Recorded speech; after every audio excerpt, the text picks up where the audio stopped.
Good. Learning. We found the bell, so we had to ring it. Welcome.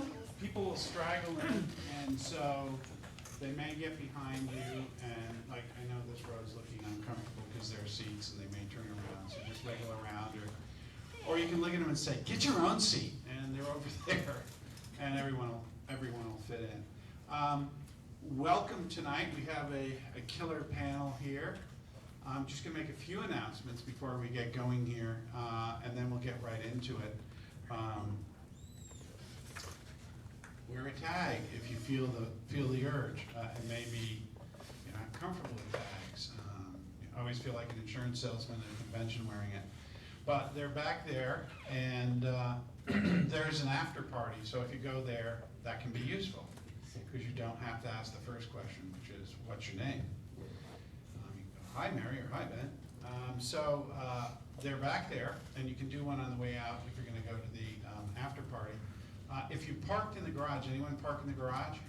Okay.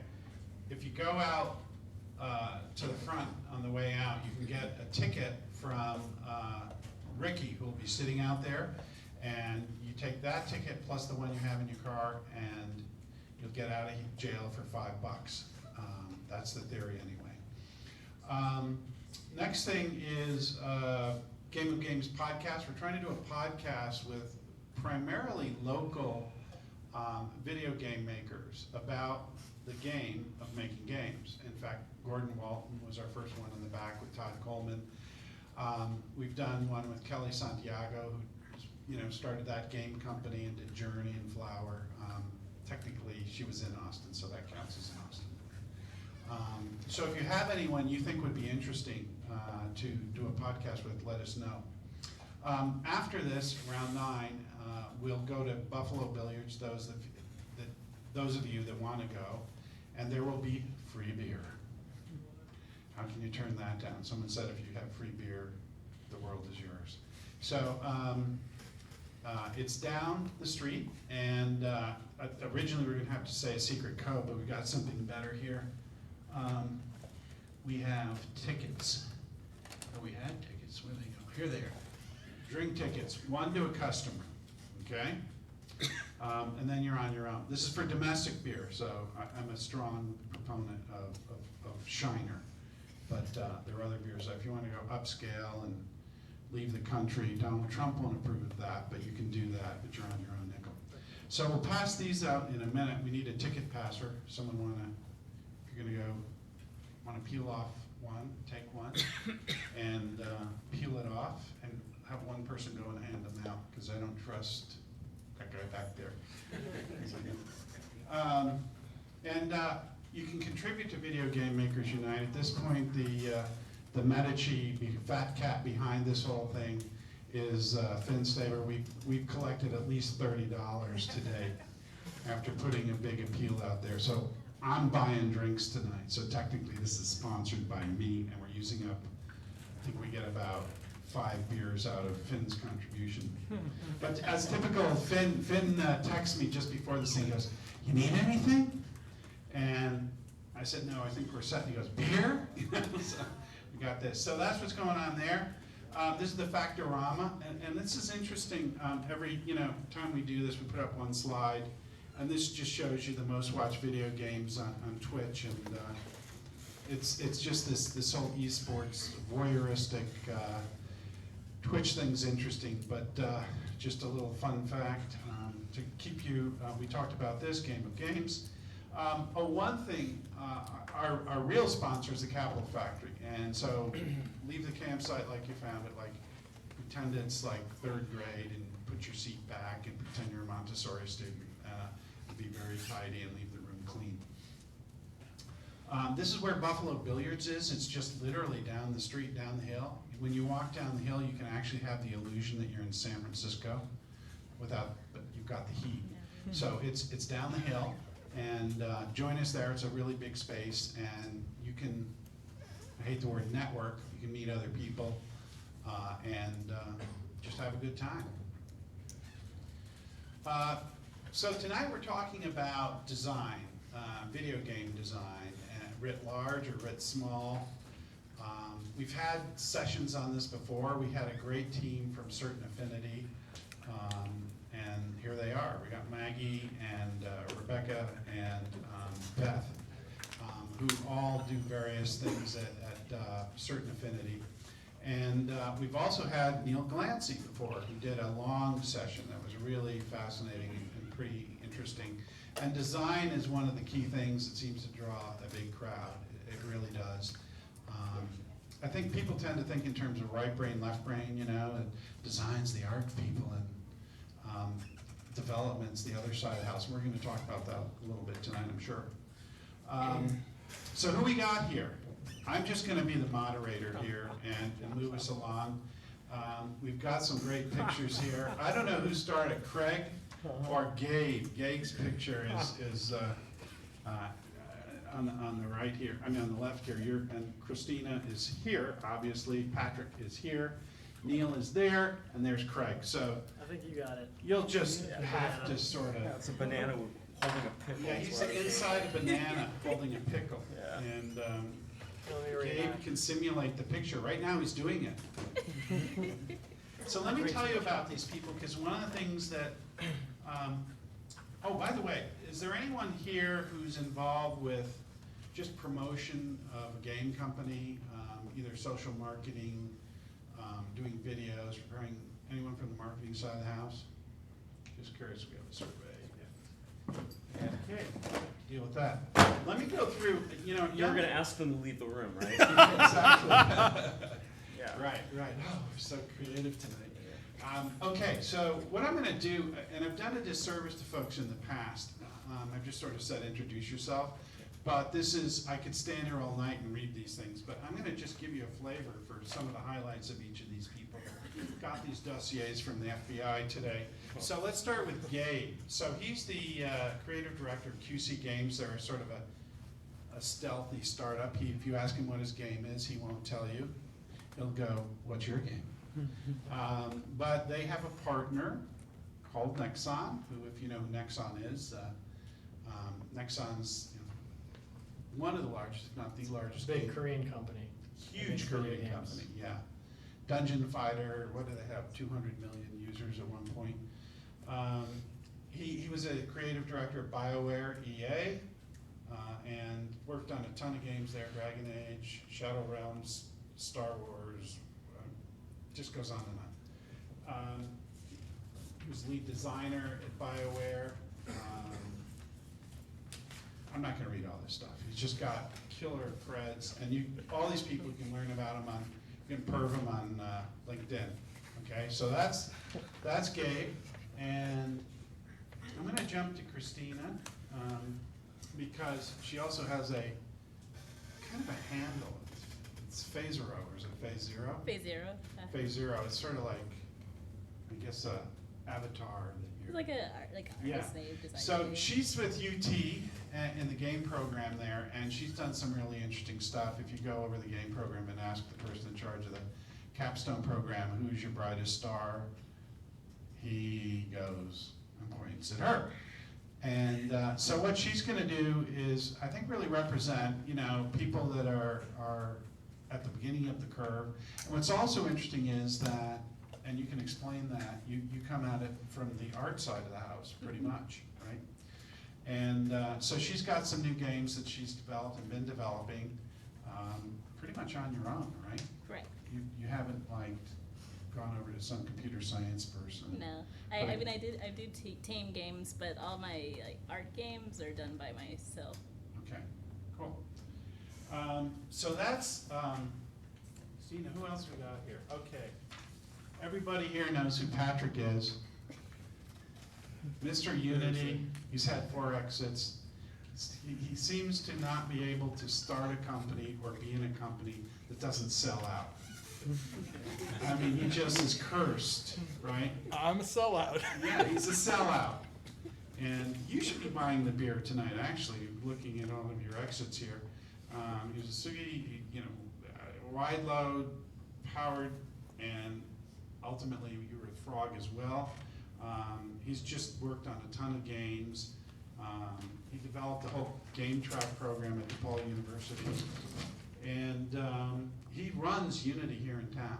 So if you've been to the Unity meetup, which has 1 million people at it, at a much classier place, Mr. Tramps, where you get bubble gum on your pants when you sit down. No, it's a great room, actually. There's 1 million screens, and there's a bar right there. And Unity just is all over the place. And he started a bunch of game companies, too, everything from Fun Machines, Oogie, and you were with Disney Interactive with presumably Warren Bennis? Not Warren. What's my name?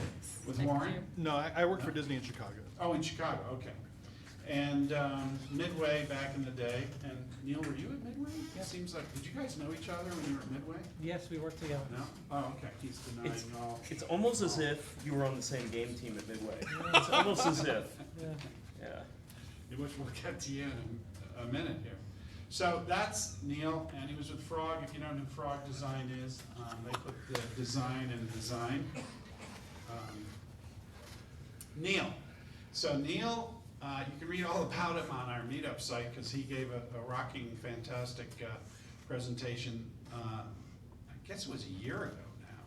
Seems like a year ago. And the first thing Neill said when I met him was, "You misspelled my name. It's 2 L's." Me too. It's not an E-A-L. It got pissed, you know? It's like, okay, it's like working with Cher. That's only 4 letters. So Neill, though, gave a really fascinating presentation going back to the early days when he designed for arcade machines, right? So that's one of the things I think we want to probably talk about a little bit is, you know, what's it like to design across platforms. And he's worked with a couple of these guys, but right now you're with Asper Media. I didn't realize you had moved on Just for started. those folks. And he's doing, what are you doing there? You're Creative doing direction for your IP. creative direction for IP. So we had Asper in here last month. He was with Robots and Pencils. Is that, you've moved on from that? And he's just designed a whole bunch of stuff going back to Batman, arcade machines, on up. And most recently, he's under non-disclosure, but I get the vibe he might be involved with developing in the augmented reality space, or you were. I might have been doing things You like might that. have been doing something like that with a large company that begins with an M, has a product that starts with an H. But we'll never know, because he'll have to kill us all. Okay, so that's Neill, and last but not least, the funniest bio on the group.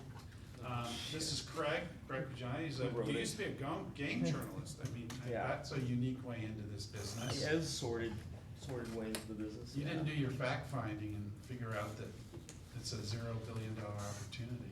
I did not. Okay, so he's worked on a bunch of games published by EA, Midway, and they've been joking about working together. In fact, there's sort of a little club here of these three. Yeah.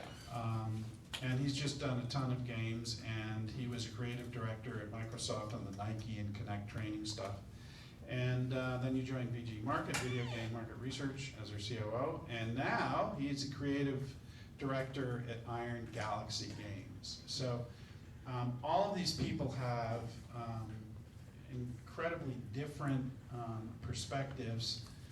If these three start to like get misty-eyed and hold hands about the time they spent at Midway, I'll cut them off. Because, you know, it can get to be an alumni meeting.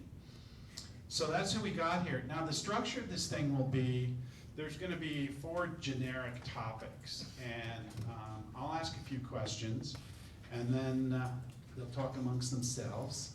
And then we'll take some questions from the floor, and I'll do like a Oprah Winfrey, come down and bring the mic to you. So when you guys answer, pick up one of these speaking apparati and speak into it, because people in the back, well, let's do an audio test here. Patrick, say something. No, without a mic. Test, test. Can you hear in the back? Oh, good, okay. Well, if you have a mic, use the mic, but if you can't, you know, just project, and we'll be fine. Okay, so the four things that I thought we could start with anyway, the first thing we'd start is just to a general sort of, what is game design? What is it really, ultimately? I mean, everyone, there's a range of understanding of what that is, from really conceptual art to sometimes basically project managers consider themselves game designers. Producers do as well.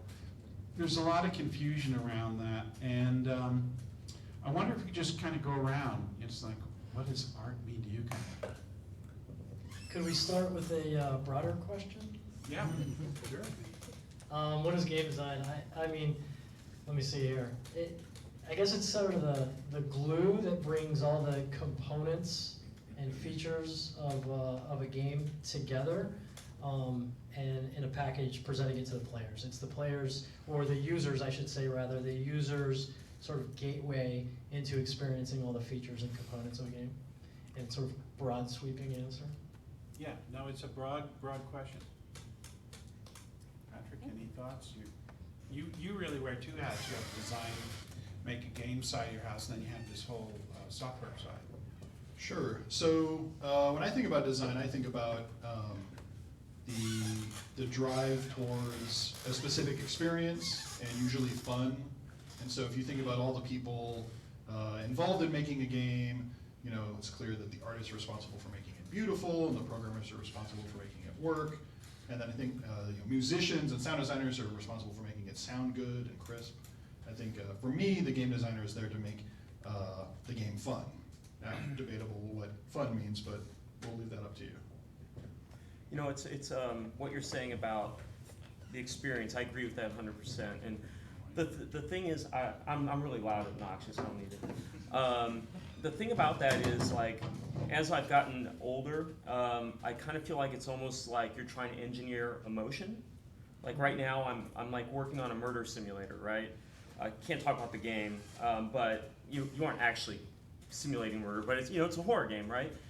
And when you're designing a horror game, good God, it's freaking hard. It's really, really hard because like you have all the components of like, oh, I'm striking this thing with a lead pipe. By the way, that's a hint on what I'm working on. But you strike something with a lead pipe, and yeah, that's fun and everything, but it's not really scary, right? And so you're really like trying to elicit that emotion of scaring is all about just tricking the player into it's like tension and then just like beats and then, oh, is it coming at me now? No, it's not. Is it coming at me? No, it's not. Is it coming? Yes, it's coming now. He's gonna hit you. And you're like, right? And so it really depends game by game, but in working through this particular problem, I've realized it's actually applicable to everything. Fighting games, like the rise in, like, fighting is all about anticipation and prediction and exhilaration, and I really feel like it's more about the experience. If I have to just keep up leveling, it's like, what is that emotional experience I want? And like with VR, it's gonna be even amplified, I think. Okay, let me just continue on down the line here. Christina, what's your take? Because you come at this with an artist's perspective, right? Yeah, I have kind of a mixed background. It's science, art. I'm all over the place with that. I had a very similar answer to you, where game design is identifying a problem or a feeling you want to have people to have, or something that, or knowing what they want, and then identifying how to give that to them, and doing that through, it might be just you, might be a team, knowing what components to bring together to solve or get close to bringing that, or giving that desire. Neil. Oh, we're having some technical problems. I think everybody's stolen all the good answers. Game design.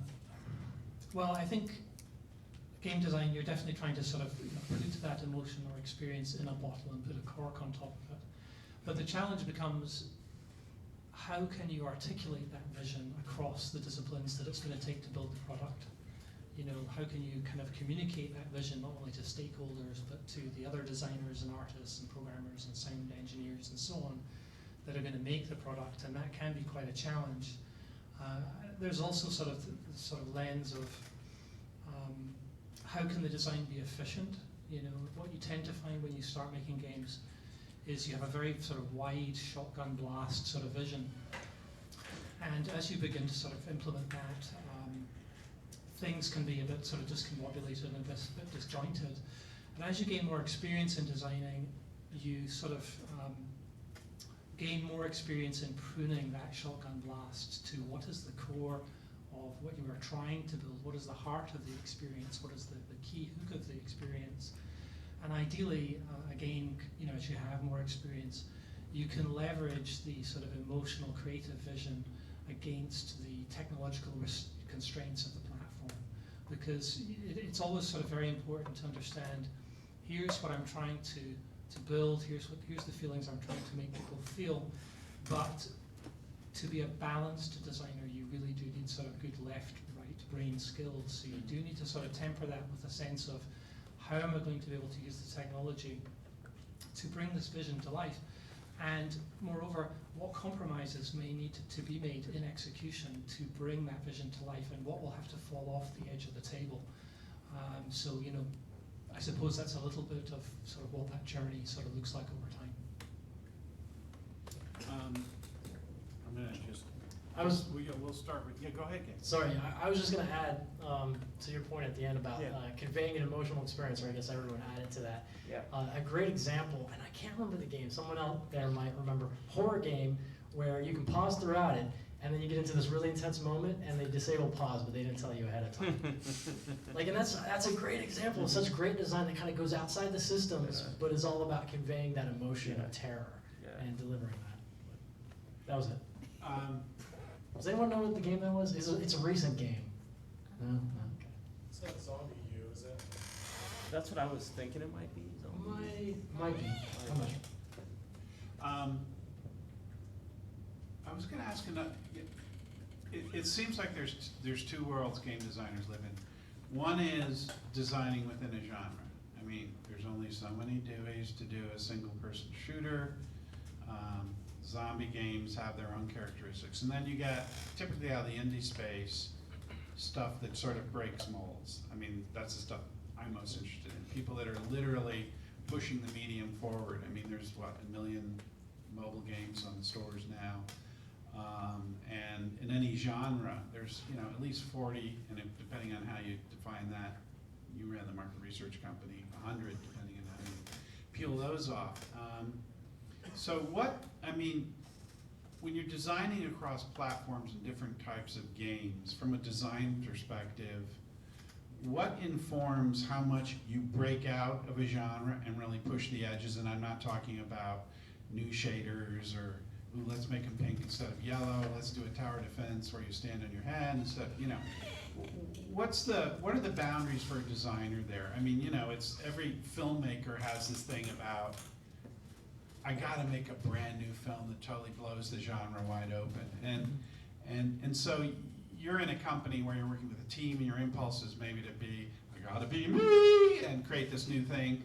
On the other hand, you know, you gotta stay within boundaries. And we're just talking about pushing the boundaries, you know, and when you can push them, does it vary by platform, by genre?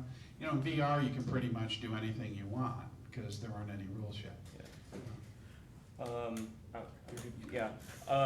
So it depends where you work and what you do.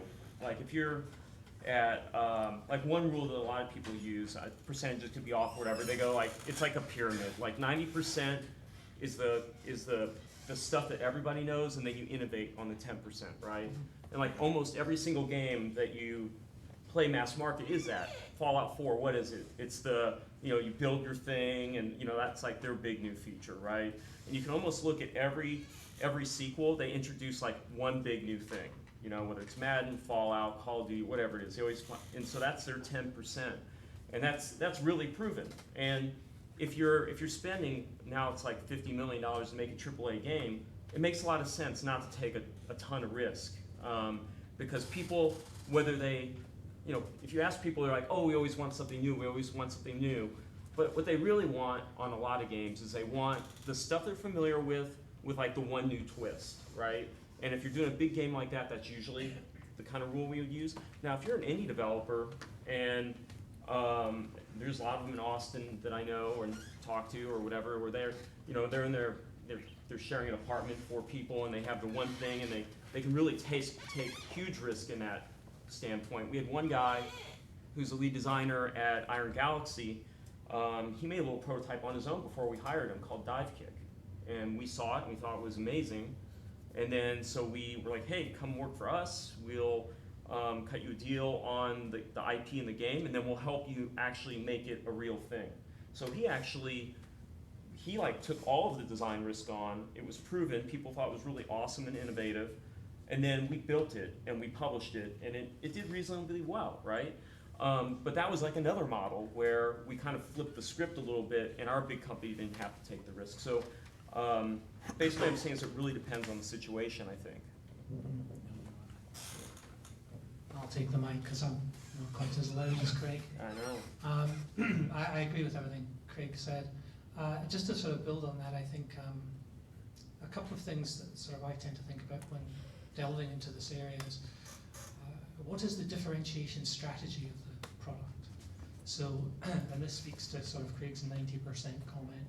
If you're going to make sort of an FPS, and that's an established genre, how are you going to differentiate your vision from the many others? And that's a very serious question as a creative that you need to get on the table as early as possible, because that sort of translates into the value proposition to the customer.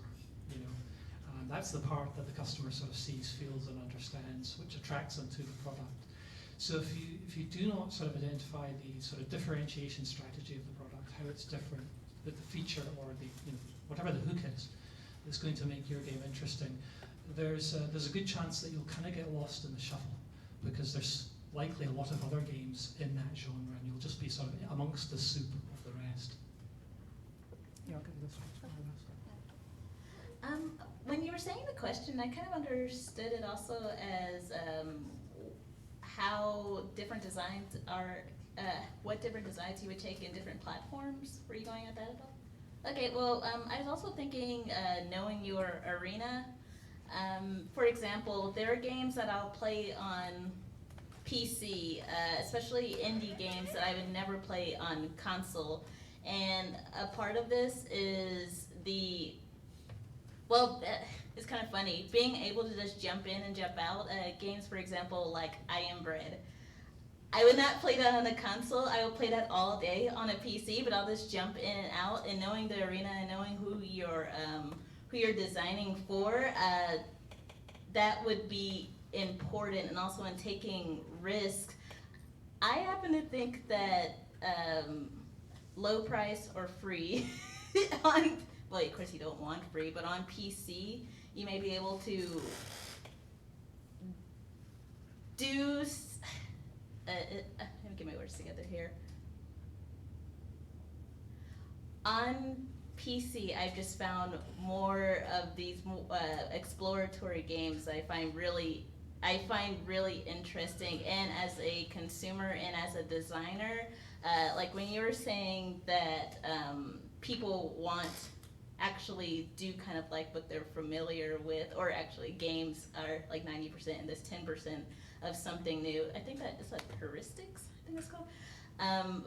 It's on both sides. The consumer paying 50, 60 also might not be comfortable with something that is totally new. I'm completely losing my words here, but I'll go ahead and pass it. Anything about it? Oh. I agree, by the way. I think on PC you see way more innovation because it's easier to make a PC game, it's easier to publish a PC game, and so you see way more risk taking. And I think an important thing, whether you're a AAA studio or an indie team, is just be selective about where your risk is. And if you're making a AAA FPS, the risks you're taking are you're trying to decide, hey, I'm going to go to some new place and find new interesting people and then shoot them with new interesting guns, and that's usually where that selective risk is. But in indie games, you see probably the same amount of risk, but in very different ways. Like you could have a game like Raise the Dead, which our friend Chris is making. He just moved to town, so I promised to embarrass him. But Raise the Dead takes one of our favorite games, Pikmin, which is like a cute, cuddly puzzle game. You collect these little people and then you solve puzzles with them. And it turns the Pikmin into zombies. And then they run around and they eat people, and then the people they eat, they become more zombies, and then they're in your little Pikmin zombie horde. And so that's not a AAA game that would get made today, but it's a ridiculous fun indie game. And so they took something that was known, like Pikmin and other influences, and then they said, you know what, we're gonna take this one selective risk and make it zombies. And so there's a ton of examples in indie games where they took an interesting experimental risk, but then they didn't change a ton else. So to pick on one other game I really love, Downwell. Downwell's an amazing game. It's $3, you have to play it. It's basically kind of like Mega Man, but Mega Man doesn't shoot bullets out of a gun, he shoots bullets out of his boots. It's ridiculous. Like, who would make a game where you shoot bullets out of your boots? That's totally stupid. I've probably put like 800 hours into this game.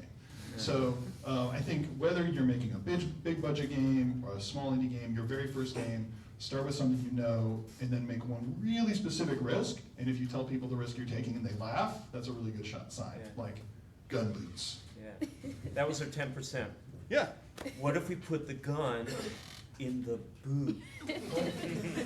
Holy shit. Wow. And then there you What go. if we make a game that you only can jump kick in? Whoa! Wow. We should, Iron Galaxy should absolutely do that You game. guys totally should. It's weird how you would suggest that. I love diving. I love kicking. And I love- Let's You guys talk. should get together and design something. Yeah. Yeah, what to add? I mean, agree with everything we heard, or I heard here. To add maybe is, it's interesting how the market's changed. You go back like 10, 15 years, and there wasn't as much facilitation to be able to make these indie games and get it out there. So the bigger companies had to take and spend to innovate a little bit more. Now, working at EA for 10, 11 years, the biggest way that we innovated was we just look at someone else, and if it looked like it was sort of successful, then we started to do it. That was innovation.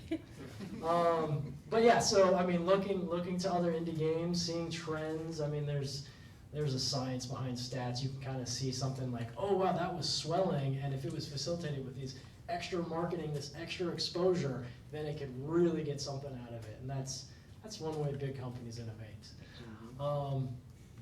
And then the 10%, like you were saying, I mean, Black Flag, for example, like let's add just ship combat to it. So Yeah. and then you can get really sort of lucky and get into a situation where some people will throw some money at you and let you do a little bit of innovation if you were starting a new company or something like that. But you can only do so much innovation. To someone was mentioning, you don't want to alienate. Well, I guess it depends on how big of an audience you're going for. If you're going for niche, I mean, innovate. Why not? But if you're trying to get a broader group or a really broad group, you need to have a good amount of grounded familiarity in the experience overall. That's all I got. Good, Patrick, you, gotta turn this thing on.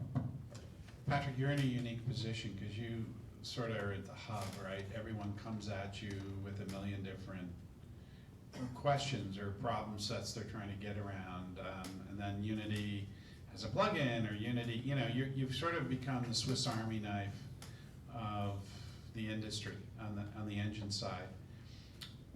What kind of things do you see designers coming at you saying, hey, can you guys do this? And you look at them and say, that's so crazy, it just might work. Are there any sort of things that you see patterns around game design where people are really pushing the edges, coming to you and saying, hey, give me this, give me that, as opposed to a little technical enhancement? So to be clear, the Unity game engine is a Swiss Army knife. Not me, personally. I don't have like scissors coming out of my back. But so, I mean, one of the phenomena about Unity that was happening even before we joined and had a studio here in Austin was is very accessible. And so almost anyone can download Unity, the game engine, and start making games in it. And that wasn't broadly the case for a while before that. Now what we're seeing is how do we as the industry make it easier for anyone to make games? Because there's still barriers to entry. You still have to be very computer literate. You still have to know a little bit about programming and logic flows and things like that. And so, what are the types of things that we could do to make making games much, much easier and more accessible? And so we have one crazy programmer at our office, Chris, I don't think he's here, but he showed us a prototype where he connected text to speech to his video game, and so he could just press a button and say, press a button, say some words into his microphone, like, Eiffel Tower, and then he would have like an animated GIF of an Eiffel Tower appear in his game that had downloaded from somewhere, and it's basically like making like instant memes into video games. I don't think we would ever productize that. I mean, I think it's a crazy open source experiment, but I think that's the type of things where if we really want games to be an expressive medium that anyone can use, we need tools that are just that crazy accessible and easy to use. But if you have ideas for things you need in making video games, feel free to tell us, and we'll get to it in a couple of years. Yeah, get in the queue. I'm going to ask this question because you'll get it from the floor. What skills do you need to be a video game designer? A lot of designers have no art background, no coding background. Many of them have an art background. Many of them have coding backgrounds. So what do you see broadly as when someone says, I want to be a game designer, what do you need to sign up for? Some people get really pretty rabid about what you need to know, and others are kind of more, we just go along and... We're starting here? Yeah. Let's see, so what do you need to be a game designer? Skill set, I mean, someone mentioned left and right brain. I think a lot of people are dominated more right brain, more left brain. I think the most talented designers I've run into have this unique balance of both sides.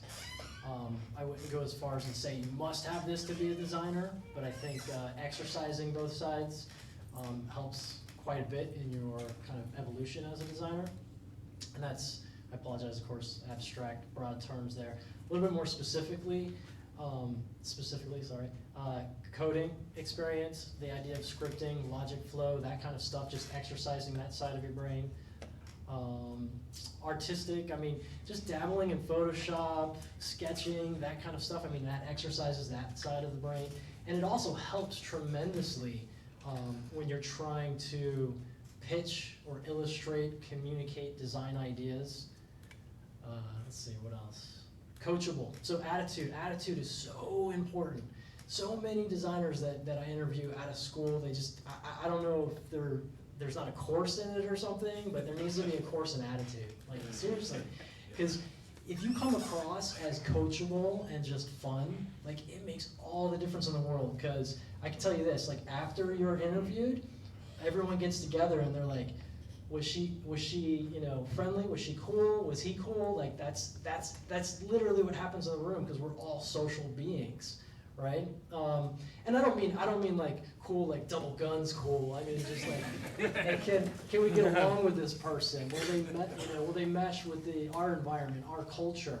And obviously, there's different cultures, so not everyone's a cultural fit, and that doesn't mean if you're not a cultural fit in one studio, you won't be in another, for sure. But just generally speaking, coachable is kind of that broad term. That it's like, hey, you're there, you want to learn, and you want to exercise what you know or your assumptions, but then you're ready to learn from it too. I keep going. That was great. I agree with all of that. I'm not in the position of hiring game designers right now, so maybe I can be meaner here. The thing that really makes any design portfolio stand out for me is a whole game. If you can show me a game that you've made and that I could play, whether it's on a computer or a deck of cards or 2 sticks in a rubber band, I'm going to be much more interested in having a conversation with you about your process and how you designed this and why you think it's fun. Because there's something tangible there that we can talk through, and I've seen that you made it. You made something, and so being a tinkerer and a creator and someone who likes to make things, specifically games, is a huge leg up on top of all the other skills and things that you have to know about our crazy discipline and medium. I would say, kind of on both your points, being the jack of all trades, master of some. Like knowing something really, really well really helps out. So also so that throughout the process you're not just there. I think something that's really important, obviously communication, but also being a translator. So being able, when the artists and the programmers are saying the exact same thing, but they have no idea that they are, being able to say, you guys agree, in knowing knowing about the programs they're using, knowing logic, knowing how to mediate things, and also being really open ears and willing to let go of your babies. Not just coming up with ideas, which is great. And another point is being completely unrealistic and then quickly realistic and great at scope. So during brainstorming, coming up with, just knowing how to just drop those great ideas and being free with that in the creativity portion. And then it's like, okay, time to get to business. Oh yeah, half of what I said, completely forget about that. I would think those would be really important traits to have. Excuse me, I would say the most important characteristic is passion. If games truly are your calling and they are what speak to you as a person, and you truly deeply love games, then even if you do not possess any of the skills that we've mentioned, you will find a way to acquire them. Where there's a will, there's a way. If you do not have that passion, then that will feel sort of like a labored path, and you may falter. So it's very important that you're very, very passionate about the medium. And ideally, especially in the field of game design, I generally like to work with and really wouldn't hire anyone who is not an avid game player. Because it's very important when you are trying to solve tough problems in game design to be able to cite precedent within design, to discuss things like cloning strategies and things like that. So if you're trying to describe something, there may not be something that exists right now that is what you're trying to describe, but you might be able to get there by referring to cloning strategy or citing precedent and saying, well, it's kind of like Assassin's Creed, but you move around the world like Mary Poppins with an umbrella. Like people understand that, right? It's very important to have that sort of shorthand. And that comes into sort of even the smallest, sort of most minute detail of your design. But to build on your point, it is extremely important as a designer to be able to, within one moment, to be emotionally entangled within the project and feel where the heart and soul and the pathos of the experience is, but to also be able to take 10 steps back and agnostically and coldly in the harsh light of day, sort of with a naked view, to look at your vision and to be very critical of it and to really ask, are we using our time, energy, passion, and so on optimally? Or are we squandering that time by developing some features in the product that we may be very emotionally attached to, that do not serve the actual game? I forgot how much I miss listening to you talk. When you say passion, I swear I got a little roused. He's sitting next to you in the bar later. Passion's overrated. Not when he says it.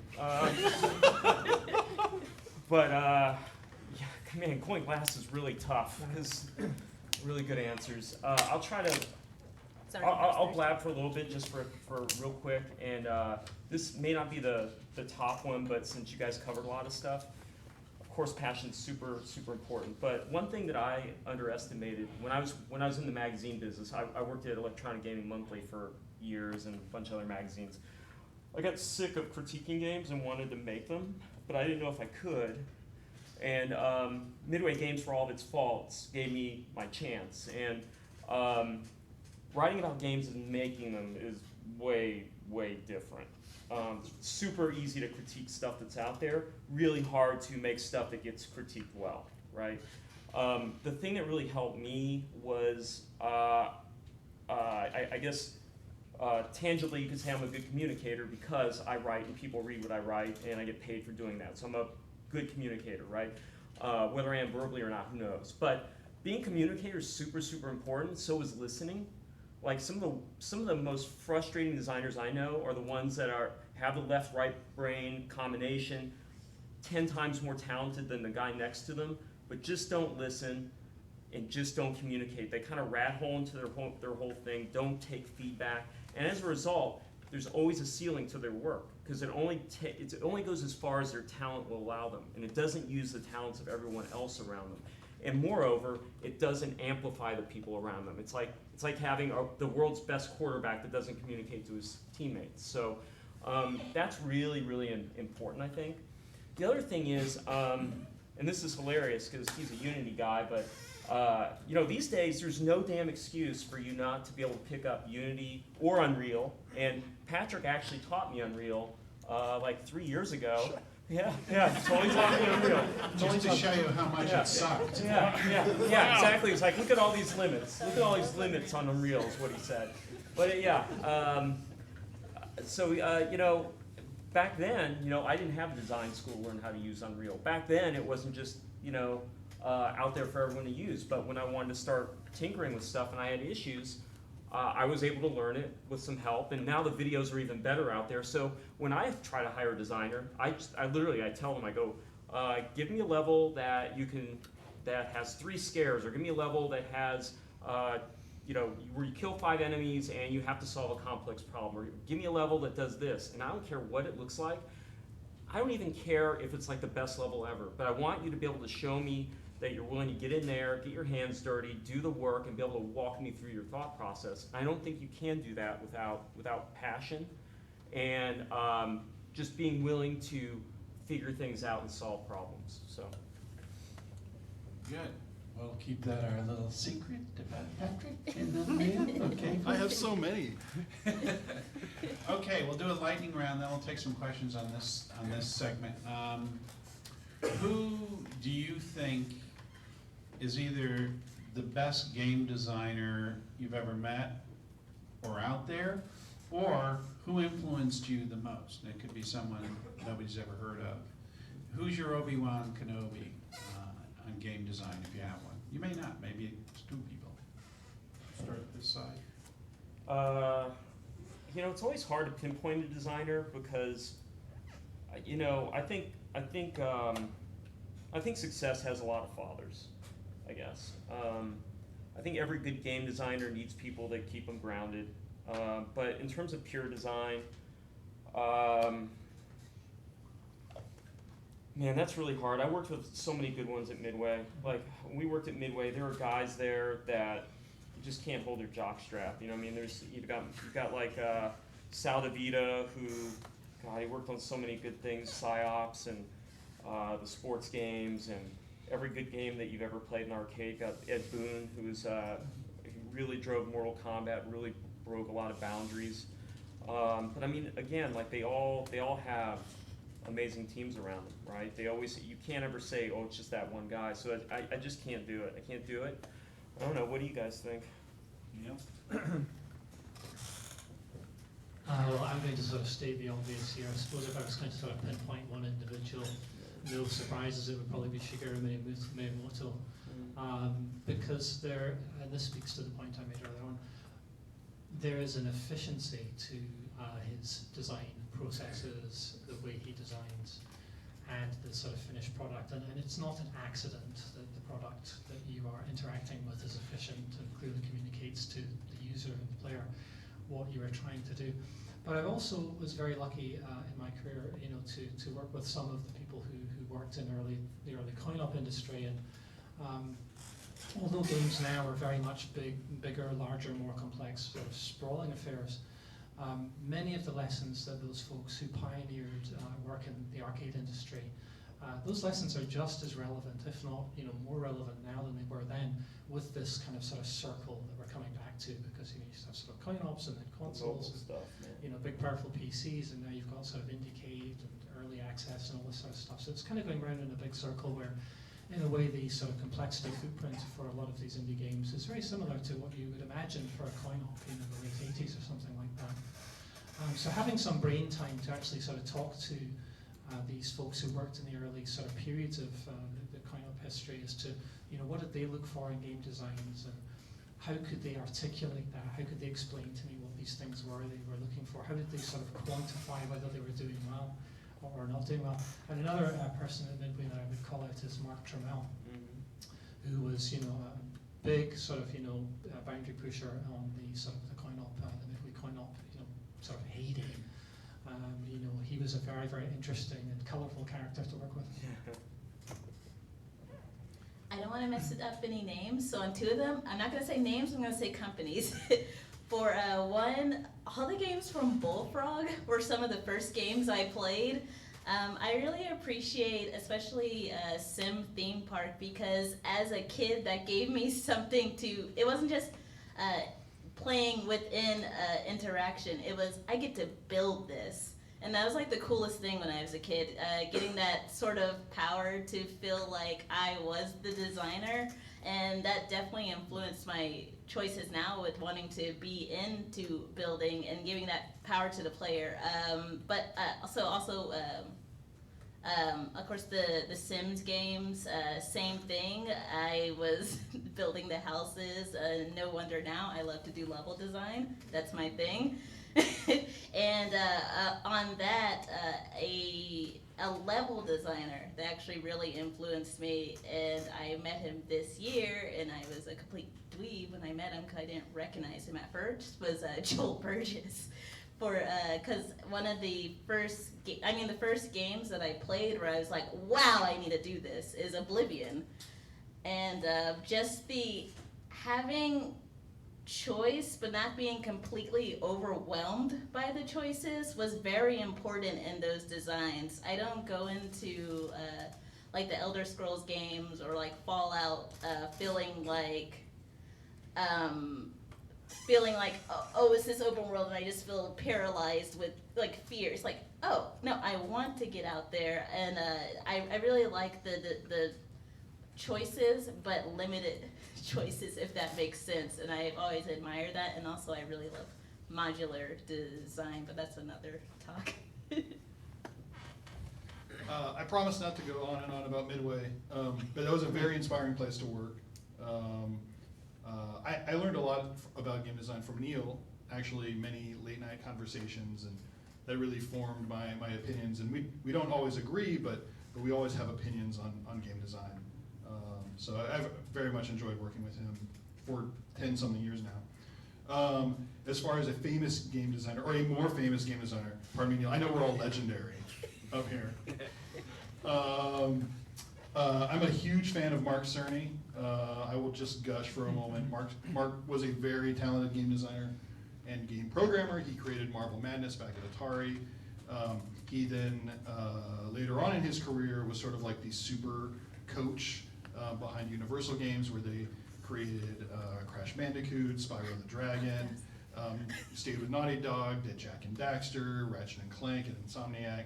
He's been sort of like the fixer at Sony. He worked on some of the God of War games. He worked on Resistance. So this is a guy who's spanned genres and is sort of known as this, like the guy you want coaching your team to get to the Super Bowl. And really admire his work, and everyone says he's a great collaborator in helping those teams make the things they make. Very inspiring. Let's see. The way I'll answer this is sort of the games that I know had an impression on me that eventually inspired me to get into this. And it's interesting you mentioned Marble Madness, and it's like sort of this almost like childhood memory of like, wait, that did have an impression. Final Fantasy III did as well.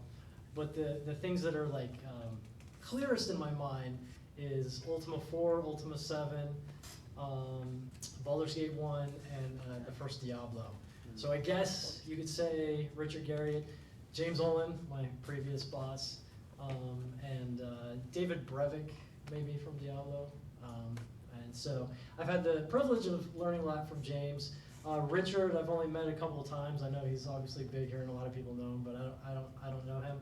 And David, I keep in contact with and just sort of compare notes and stuff like that. Good, okay. Any questions on this? Around just the stuff we've been talking about? Just raise your hand, okay.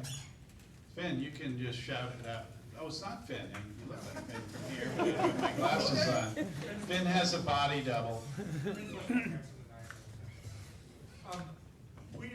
What kind of design mistakes have you seen in your careers as we've gone from like the dominance of the console and kind of the AAA and AA games on the console? If we moved over to the indie PC and the mobile, what kind of design mistakes have you seen as legacy holdouts from that old genre coming back over to these new platforms? I feel like there's a period where people are like, hey, our point of differentiation will be that we take this big AAA game and throw it on mobile, and then don't actually change that. Basically they try to retrofit the interaction of mobile onto the old game form, rather than actually kind of reconstituting it to work with actions that people are good with in mobile. Here's a really, really now I'm going to dig into the research part of my background where. Here's a good example. Like most people, if they have to use more than one finger on an action on a game, it becomes like at least double as hard for them to do it, right? And then you've got these big AAA games they stick on mobile where you actually have to pinch and do this and and so people just that was one of the biggest mistakes that I saw when I was doing the research company. Of people that are they do a play test on a mobile game they spent like a couple $1 million on, which back then is quite a bit to spend on a mobile game, and then people just can't do it. They just can't do it. It's just too complex. So that's one of the biggest mistakes I saw a lot from that time. What else? This is more of a general comment, but I think the biggest, most consistent mistake I see is that teams they tend to execute more from an emotional perspective rather than sort of coldly focusing on the core hook or the heart of the experience. So to go back to my sort of shotgun blast comment earlier on, when teams get together and they think about a game, hey, we're going to make Assassin's Creed with Mary Poppins umbrellas, they come up with many, many ideas. So if you imagine this sort of shotgun blast on a wall where each little pellet is an idea. And sometimes what teams do is they create a golden path across that dot spectrum because it's the part or the direction through that information that they are most emotionally attached to. And they then move into implementation, and as they start to build that product, they usually find that something's not quite right. The game isn't quite working, or there's just something wrong. And the reason for this, I hypothesize, is that they didn't spend time between the first ideation phase to identify which of those dots are part of the core heart of the hook of the game. So it's kind of a question. Ideation is always great. It's great to get all of those ideas out and have everybody sort of brainstorm. But you need to sort of take a moment to scrutinize each one of those ideas and see if you need to move it into the center of the target space. This idea right over here on the outside should actually be in the core because it speaks to the core hook and appeal of the product. And then you can start building that core out, which informs the rest. It doesn't mean that you necessarily throw everything else away. You might actually sort of put it into little buckets, like, hey, we'll put this in DLC level pack 1, or we'll put this feature into a sequel. So I suppose that would be my thoughts are, being creative and having creative freedom is fantastic, but it's good to have some good process to save you from yourself. I'm not quite senior enough to, not senior old, like senior in in level, but I can say a pet peeve that I find that may be a design mistake. Correct me if I'm wrong, but sometimes taking an old game and just making it prettier, or polishing an old game and then leaving out what made it fun is a real pet peeve of mine. When a game is redone and then a lot of not another game in the series, but actually taking the game and then making it like 3D-ifying it, or saying that you're going to add something to it, but then you play the new game and you find out that they actually stripped everything that was fun about it. Something that's happened on for me, nobody get mad, was Twisted Metal. I did not like the new one. I wanted the ridiculousness of Twisted Metal 2, of the cheapness of going through these ugly box polygon things blowing up. Everything that was fun about that game when I played the latest one, I won't go into much on that, but just making the mistake of taking the fun out of it, or not knowing what the core of the gameplay was, and thinking that just updating it is going to sell. If you like classic Twisted Metal, you should play a game called Omnibus, Will. which is a PlayStation 1 style game where you play as it's hard to call it a bus, it's more of a rectangle, and you just smash through stuff. Oh, I did see that. It's awesome, yeah. I agree with what you all have to say, I don't know. Similar, I agree. I mean, I'll just echo losing focus of what the sort of core emotional truth of your experience is a mistake that's seen a lot. I also think, and I don't know if we're going to talk about VR at all or whatever, but I also think another interesting thing that happens, and you were mentioning this about mobile, is taking an experience and forgetting about the peripherals or how the interaction is. And I think that that's a potential issue some VR, maybe augmented reality endeavors are going to, or may face, like trying to transfer the sort of typical FPS kind of experience into VR. It's cool in a novel way, and this is just my opinion. I mean, I can't predict the future, but this is just sort of my feeling about it, is that it's cool in a novel way, but I just played, Overwatch the other day for 8 hours, and part of that experience for me is sitting here with my mouse and keyboard like this and a headset, right? And it's like I'm a hobbyist, and if you want me standing up doing that, it's just not going to happen, right? So I think thinking about that and kind of taking a step back and reimagining the experience for that medium is really important, and that's a mistake that was made a lot on the mobile. But hopefully not as much on the VR, I guess we'll see, but I would not be surprised. We'll talk about AR, VR, so. Oh, okay. Sorry, getting ahead. Well, I absolutely want to add to what you're saying. Like it's absolutely true with VR right now. You can see everyone struggling. They're like, wow, we'll take the biggest genre in the world, FPS. We'll amplify it with the biggest up and coming thing, VR, equal profits, right? And a bunch of people did that and blew a ton of money. And there are 0 amazing FPS VR games right now. And there's some stuff that, as developers, you get to see that's in development for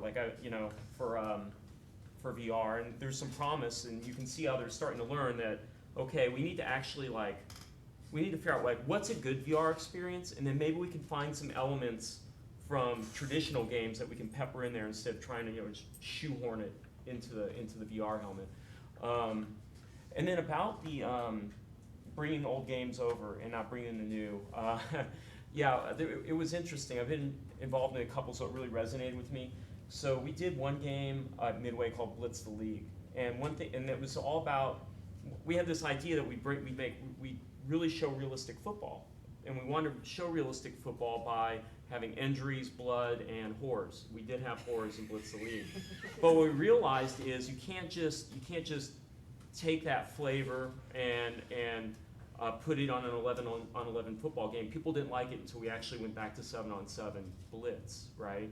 And it did well because of that, but until we actually went back to the 7-on-7, which is the thing that people remembered, we should have done that to begin with, then it actually did well. And it's just, even now when we work on Killer Instinct, I work on the reboot for Killer Instinct. Every single time we fail is when we try to get too clever with the character. It's like we have all these characters that people grew up on, and we always get this clever idea, let's take Cinder, he's a fire guy, let's reverse it so he's made out of metal, and then he only has fire coming out of his ears, and then you focus test it and everyone hates it, and it's like, well, of course, people want a guy on fire, right?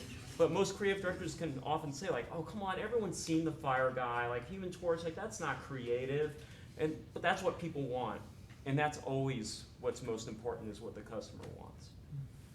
We had a question over here, and then Yeah, we'll move on to the I got a next. quick, super quick comment on, and a question, but the comment about the VR and standing, it's just like how the Wii was when it first came out. Everybody was like, Yeah. this is gonna revolutionize nursing homes, everybody's gonna roll throw out their hips, but then the next time you're just sitting on the couch being able to do it. And VR is the same way, you see people with the Oculus and they're like this, and then their third or fourth time, they're just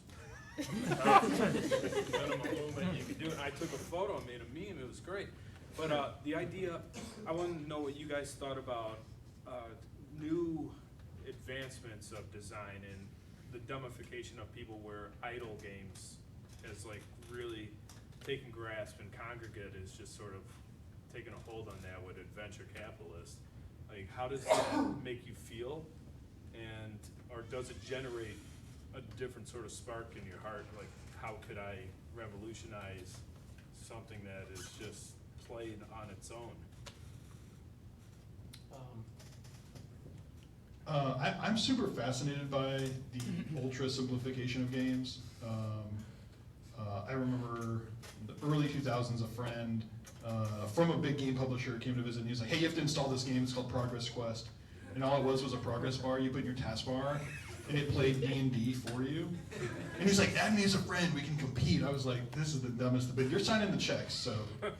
Aye. But I think it's really fascinating to like boil down game design and like, hey, what are the really fun magical moments? I think there's a lot to learn there by stripping games down to what works. One scary byproduct of that is that a lot of what works is slot machines. And so I got stuck playing, I'm so embarrassed to admit this, I got stuck playing Clue Bingo on my iPhone last night for about 3 hours. And I love mysteries, I love Clue, I'm a huge fan. It's talk brilliant. mysteries all day. They showed me a video ad that made me think I was gonna solve a mystery. I downloaded the app, I played bingo for hours. I felt really old. But it's fascinating, like these mechanics work, they really work in games. And so as game designers, we have to understand them, we have to know how they work, why they work, when to apply them ethically, and then when to say, you know what, that's a little bit too unethical for me, I don't want to do that. What's that? There's like the cookie making one. Cookie clicker. Cookie Yeah. clicker. Oh man. Yeah. So there's this guy or a few guys, and it spread like a virus throughout the office. People were playing it, and then like half of the office was just angry at the other half of the office. Like, stop it! Close those windows! What are you doing? And then we joke at QC Games like, our next game's gonna be like this. Of course it's not. Because the thing is because we want to make games for hobbyists, and I think whatever these efforts are, it's not going to get rid of the hobbyists and stuff like that. I don't think it's going to threaten them. The culture of sitting down and playing FPS is like this. The next generation might have different peripherals, but this whole idea of it being a threat, I just don't feel it. In the same way like mobile games, I think that it obviously broadened the market, but I don't think it's going to sort of take away from the hobbyist group. Okay, let's move on. For a broad question, we had some great discussion there, I think. Let's talk about the game design process, and this isn't to get down in the weeds about the pipeline stuff, but just generally, from farm to market, where does the game designer begin? Where do they play throughout the process, and what are the boundaries? And just could each of you just sort of describe that from your perspective? And then I'm going to ask a follow-up question is, when do bad things happen to good game designers? As you go through that pipeline, or in some cases, sewage system. You want to start, Gabe? Sure. So what's our design process? What's our creative process? Well, for me, I kind of I binge. That's sort of my first step. I binge on all kinds of media, watching anime, watching movies, playing different video games. I meditate on it, and then wait for some kind of core emotional truth to sort of reveal itself in an epiphany kind of moment. And that's if I'm trying to innovate, obviously, right? If I'm trying to create something that has loads of precedents, I will obviously examine, and that will be part of what I binge on, I guess. So I guess it's similar. And then, how far do we want to go down this? I mean, I could go on for a while here. Every Just step. big chunks, you know. Just big chunks. Okay, so after the binging, and then you've got this kind of idea, then you do like a shotgunning process of ideas, and you can kind of go to the well for your team or other colleagues or people that you respect, friends, and just kind of talk about these things. And kind of, as you have conversations about it, new epiphanies, new ideas will come up. And then you look at everything you got, and you sort of you rule certain ones out. You kind of bring it in, and then the next step that I try to go to is sort of the low cost proving out, which could be. I remember on Shadow Realms, because we were trying to do a good amount of innovation there. I don't know how familiar everyone is with that, but basically we had a dungeon master that wasn't a dungeon master, but playing in the game against other people and asymmetrical, and this was long before Evolve and all that other stuff. So I created sort of post-it cards and handed out to the team, and people had different abilities and they played it against each other. So I made kind of like out of cardboard and post-its a game to kind of just prove out concepts. Another thing you can do is prototyping tools if you have a good engine to prototype things. Frostbite, which we're working on at EA, was pretty worked out pretty well. It's a very data-driven system. That's to say, you can do a little bit of scripting and then adjust a bunch of parameters, kind of prove out concepts and functions. Actually, I don't know if we're gonna get into this, but engines. A lot of engines are having like when I went over to Unreal, very similar to Frostbite. There's like a homogenization there, but point being is that there's a lot of tools for prototyping that is low cost. And it used to be like 10 years ago, I would definitely have to, do construction paper or make a board game, but now you can just throw stuff together so quickly. So that's the next step. Sorry, I'm taking too long. So prototyping, I'll try to abbreviate the other stuff faster. So then prototyping, then you prove out and you sort of lower your risk as much as you can, and then you start deciding what you're going to execute on as far as actual production and development. And at that point, you think about what we call in the industry, at least in my experience, like a vertical slice. Like what is all the parts for the core loop, game loop, the core experience, and you try to execute on those as efficient as possible with sort of a thin slice of the content, not the broad, all the content, but just like a thin slice, like a little bit of content in this part, this part, this part, so I can have a full experience. And then you play it, and then you start asking yourself questions at that point. It's really, one thing to add about that is that while you're developing that vertical slice, it's really tough to have other developers or even people outside of development, producers, QA, et cetera, test before you have that full loop unless they really understand the vision. And that's a whole nother challenge, communicating the vision, part of the process. You got to think about how to get that across. And someone was mentioning sort of triangulating experience or parallel experiences and other things. Oh, the Mary Poppins Assassin's Creed type stuff. So there's different tricks to try to communicate the vision. And so as you're developing the vertical slice, before you get the core loop, if you have candidates, so to speak, that really can comprehend the vision, they can contribute. But if you don't, and you're not communicating that vision well, or you can't, or whatever the reason is, then that can actually cloud the experience quite a bit. And so you don't want to have sort of the focus testers. In my experience, you don't want to have focus testers outside that haven't been exposed to the development process, getting in there before that full vertical slice is, because having the vision and getting, it's just not necessarily great feedback. But then once you do have that vertical slice, that's when you start doing that. Focus testing, broadening the testing pool, and then you start to learn a lot about your product and your original idea and concept, and then you kind of action item on that, and then the next step is finishing it out, developing it, and I'll be really fast about the last parts, and sort of broadening it, building all the content, and continuing the process and looking at the feedback. And data's great, but data can be configured to say whatever you want it to say.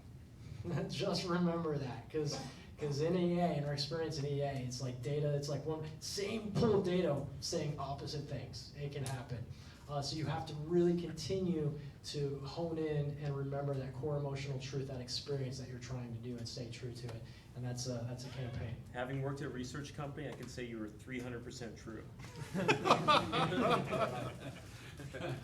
And congratulations for not saying agile, waterfall, or scrum with designers. Any other people want to do a build or a delta exception to that? Sure. So very high level for me, when I'm emotionally invested in a game, either that I'm creating or that I'm advising, it's very important for me to know who the game is for. So I had worked on a whole bunch of action games and made a game with a farting zombie, and I did not have a lot of games I could show my family and play with them. And so at Load, a game Chris and I worked on together, was a mystery game, Guilty Party, and from day one, I knew I wanted to make a game I could play with my family, and that drove every single decision. In fact, we called it the family-friendly murder mystery.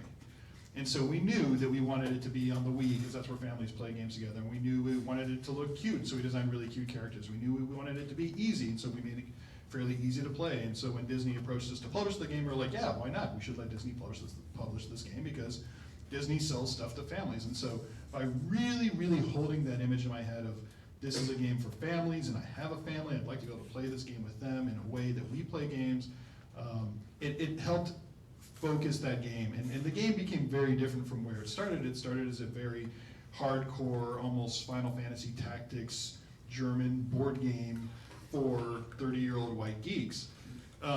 By the end of the project, I was very proud that it was a game for families, and it wasn't necessarily the perfect game for 30-year-old board game geeks, but it was a great family game. And so we've been able, we've been able to apply that to future games.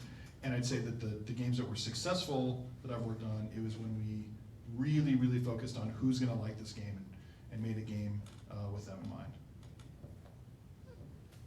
I would pretty much I pretty much fully agree with you. I think it's really important to get to prototyping and vertical slice as fast as possible.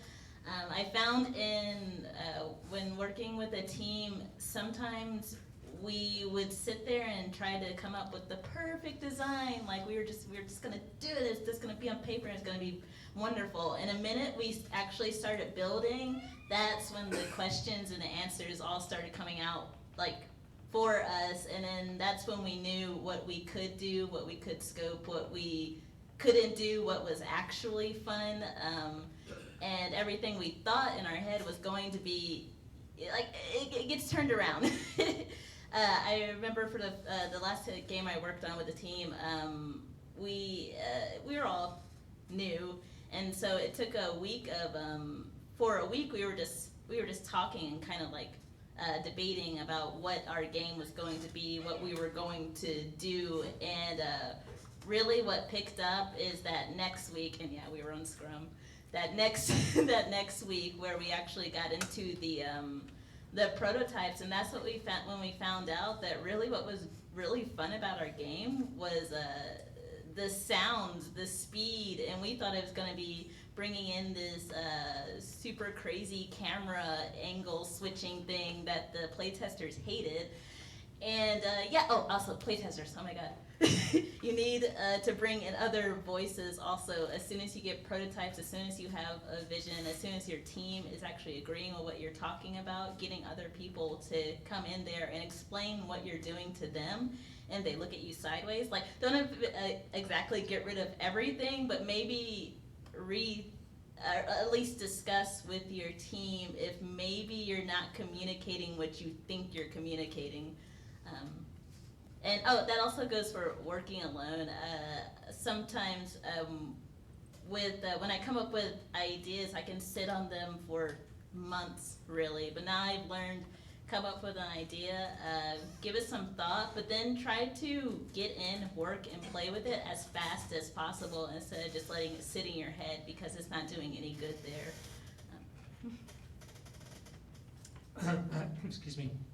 I think the only things I would add are the process of design is just a series of guesses. It does not matter how long you have been designing games. I've been designing games for over 30 years now. And even with a lot of experience, anything that I sort of write down or communicate to a team in terms of design, it's still just a guess. It's not, factually accurate. It is probably not what you will ship in a box. So it's very important as designers to kind of be humble in that sense and just remember that it doesn't matter how long you've been doing this. what's coming out of your mouth is still really just a guess as to what you think is going to work or what people are going to enjoy. The only other things I would add are prototyping, as we've mentioned, is very, very critical. You want to be able to test the assumptions that the mechanics of the game that you feel are going to make your game interesting and appealing to consumers actually do work and they are fun. But one question that people often miss in this phase is they forget to interrogate the mechanic as to how it scales. So they put lots of little things on the table and then they start sort of arranging these things. And the way those elements are arranged, they may be fun and they may create a fun experience, but they do not create a fun experience 8 hours into the game because the mechanics have not been considered for how they scale. So it's very important to think about how, if I can jump in this game, after pushing the jump button 10,000 times, how is jumping still going to be interesting? And that also sort of helps you collapse the footprint of complexity of your design if you can ask that question early, because you can generally, and it's sort of a Miyamotoism, you can generally kind of get a lot more bang for your buck.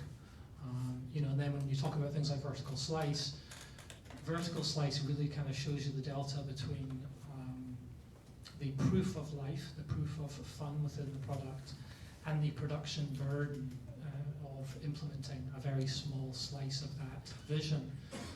And at that point you can then obviously sort of, well, if it took me this long to write a page of this novel, and I want to write an 800-page novel, then I can do some sort of napkin math and figure out, holy shit, I'm way over budget, or this thing's too big, or too small, or what have you. Mr. Non-Mike. Really hoping you're going to say passion. really hoping. I agree with all this stuff. I mean, the only thing I could add is there's one really surprising thing that happened, and then I'll go into that first. Your team can have an amazing idea, and then for whatever reason you just can't go forward with it, right? Maybe you're working on something else. Maybe it's just going to cost too much. Maybe another opportunity happens. But the funny thing is a truly good idea is timeless, and if you have it, hold on to it, even if it doesn't happen immediately. Like literally this year in our company, we pulled 2 prototypes out of mothballs that we're actually going full forward with, and it was just hilarious because these are ideas that it's like, oh, like one code name for one of them is Killbox. It's like, oh, Killbox, that old thing, that old dusty theme in the closet. And all of a sudden, 3 years later, we're doing Killbox. And it used to be the joke of the company call. There'd always be one guy go, hey, are we going to do Killbox? They're like, haha, whatever. We're not going to. No, of course we're not going to do Killbox. And now we're doing Killbox. So if there's truly like a really good idea that not just you think is great, but everyone thinks is great, it's still going to be relevant. You just got to find the opportunity, the platform, the time that's right for it. The other thing that's interesting about design is how the consumer has such a voice in the conversation now. Like Killer Instinct, what we do is we do a content update every 4 weeks. We launch a new fighter, and every 2 months we do a new feature. And it's crazy because you have your initial thing that goes out there is it successful? Yes, great. Well, now you have to continually be engaged with the consumer and how you engage with the consumer. And it's almost like it's really dangerous because, like you say, you could read some posts on a forum and make any sort of story that you want. Like, oh, the consumer really wants a feature where you can kick apples around. You find like the one jabroni that's like just posting like 30 messages across all the forums. Like, see, there's 30 posts. But actually, like if you're not looking at the back end data and then having like a community conversation, which is what we do on KI. Then you just have to like really verify data, and then also just go with your gut, honestly, because like the one, Steve Jobs or whatever, the one quote he always said that I thought was so amazing is like the consumer just doesn't know what they want until they actually have it. And like Neill said, we're here to make guesses. That's what we're paid to do. And occasionally you have to look at all the forum posts and the data and everything and just make a call, your best educated call. And sometimes it won't be wrong, sometimes it'll be right, but that's what you have to do. But the consumer is very much engaged now. And I haven't done this, and this is kind of extreme, but now there's that Steam Early Access where you literally just put a turd in a box, put it out there and see what people think of it. But no, there are some really good early access games that have turned into amazing stuff, right? And if you actually put something out there as minimum viable product, you can get awesome feedback and actually let the consumer build the game with you. And I know there's like IDARB, where like Mike Micah just put a box on Twitter and then just started to go from there and make the game, and it's on Xbox Live. So everything is changing right now, and it's awesome and exciting as a designer. So there's a lot of non-traditional stuff that's happening out there. Yeah, that's an excellent point. Maybe we'll get to that at the end if we have time. The whole UGC, user-generated content, but from this iterative development thing where we're managing a community, particularly all the MMOs in Austin, they're really attuned to this, where you almost have a movie studio talking to your user base on YouTube and getting feedback, and it's not a bunch of blind mice going into a class for 3 years and coming out with a Steve Jobsian vision. Any questions? Let's take one or two questions. Yeah? Super happy we got to process is actually the question I was going to ask before, but what are some strategies used by these excellent designers to try to hone in on that vision, those core pillars that everybody was talking about being very important? What are some ways that you try and manage that vision? Often the designer is not the instigator or the company head, so you can, if you have your own company, you probably don't have to deal with that problem as much. Is your name Killbox Dude? What are we going to use? Okay, quick. Not all of you have to answer that, but just someone want to answer it, grab it. Well, I think the comment I made earlier on about sort of filtering ideation down to the core hook is one way of answering that question. Another way of answering the question would be you need to develop a way of talking about the problem, especially if you are not the decision maker. So if you're a lead designer guy and there's a creative director above you and someone above him or what have you, it can be difficult to have those conversations as to where the heart and the emphasis of the design is, unless you have some language to describe and discuss the problem. With the sort of shotgun dot sort of method where you're drawing those dots into the center, that provides a visual metaphor for you to actually have an interactive discussion with someone where you can actually make those kind of, value assessments as to whether you move these things in and what the ramifications of those changes would be to either the core experience or to the value proposition as the consumer looking into the product would see it. Is anyone else? Patrick? The other thing I'd add is that as you're trying to hone in on a vision, you probably have a hook that's a sentence or two that's like, okay, this is the important part. Picking the third, fourth, and fifth pillar can sometimes be pretty difficult. And so I can think of that as, it's a lot like cooking, and you just have to taste test constantly as your soup simmers. You're like, you got a base, it's like a tomato base, you have some chicken in it, okay, you got some basic soup. But like, does it need salt or pepper? I don't know. Does it need celery or carrots? I don't know. And so I just do a lot of pitching to people I'm working with or people I want to play the game and say, oh, we're making this game, and trying to think of a corny example. Oh, the murder mystery, right? Guilty Party. Say, hey, we're making a mystery game for the week. And then someone will say, there's a train, right? Yeah, of course there's a train. Yeah, mysteries happen on trains. There's a train. Or say, oh, there's a Scooby-Doo character, right? Because I love Scooby-Doo. Of course, totally a Scooby-Doo character. And so as you start pitching those two or three, the one or two core hooks, the third, fourth, and fifth will start to evolve and emerge. And sometimes you get really lucky where the visual aesthetic can complement the idea so well that it becomes part of that hook. Or where, a game I really admire is Hitman Go. Hitman Go is a mobile game. It took Hitman, which is a very hardcore, very serious, very violent 3D action game, and it turned it into a board game. I also like board games, by the way. But they did it very cleanly where the aesthetic, the simplicity, the low-res flat textures all complemented the concept of let's take Hitman and make it smaller, let's make it simpler, let's make it mobile. And that was very successful. Whereas a mobile game that I beat, and I really like, the Halo mobile games, they're top-down Halo games, they're twin-stick shooters like Geometry Wars or Robotron. But they don't have that same sort of resonance where it's like, oh, well, this is sort of Halo-ish, and I'll play it because I'm a fanboy, but it doesn't have that just like, that Hitman Go does. Okay, another question? Okay, we'll move on. at 8:30, so I'm mindful of the time here. Okay, next topic is just because usually we do get questions in this space, and this is your moment to shine, Patrick. Tools, and Gabe sort of hit on the fact that there are a lot of tools out there that are inexpensive. So this is really sort of a tactical discussion, just hit hooray for people to get your feelings about what tools to use in the design space. And let's just assume pretty much anyone can get them. I mean, there's some exceptions. But what are the basic tools you like to work with? So we're talking about engines. We're just talking about everything. Engines. Just I mean, from Unreal. a designer. Sorry, buddy. No. And some of you built your own engines, but I mean, Yeah. from a designer perspective, what kind of tools do you think you should have mastery of in your toolkit if you're a game designer?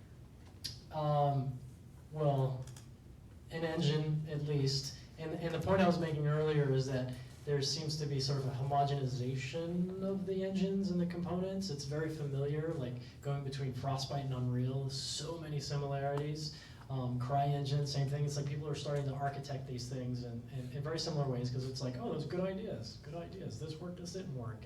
And as the industry continues to evolve, I think it's going to be interesting to see. It's like, will it all become one, engine? Where's the division at? And I'm sure you've got some great thoughts on that. I've only put so much into it relatively, but and then outside of the game engine tools, so to speak,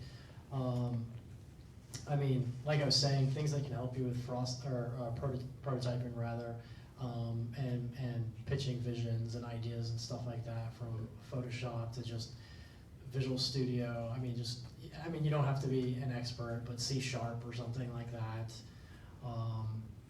And not everyone has to do that. To your point earlier, I mean, there's different strengths and weaknesses within all designers, but these are, just have like, if there's like 10 out there, have like 5 of them ready to go to contribute type thing.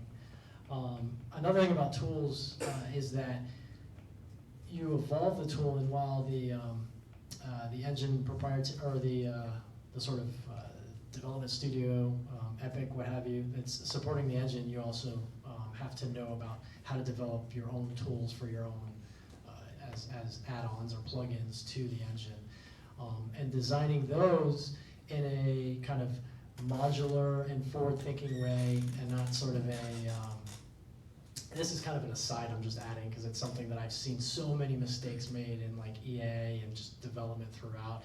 And when tackling at QC Games, it's something that we were very focused on. Like, we want every dollar to count. And so when we're creating tools for certain components of our game that are very specific, and so Epic wouldn't support it or whatever, we try to do it in a very modular way, a very flexible way, especially at the beginning. Just architect it at the beginning and get more sort of focused towards the end as you prove stuff out. That's very broad, abstract, but you know what I'm saying. I think one of the most important things you can do as a up-and-coming game designer is find software that inspires you. And so a great way to do that is to find your favorite game and find out what technology and tools they use to make that game. Chances are there's some flavor of it that you can get your hands on. I taught a level design course, and we used an engine that remained nameless in that class. And I had a student in the lab who sat in the back of the class. He'd never said a word. And one day he finally called me over. He's like, "Hey, you should play my level." I was like, "Wow, this dude's actually doing his homework." It was not the homework at all. It was a Call of Duty level.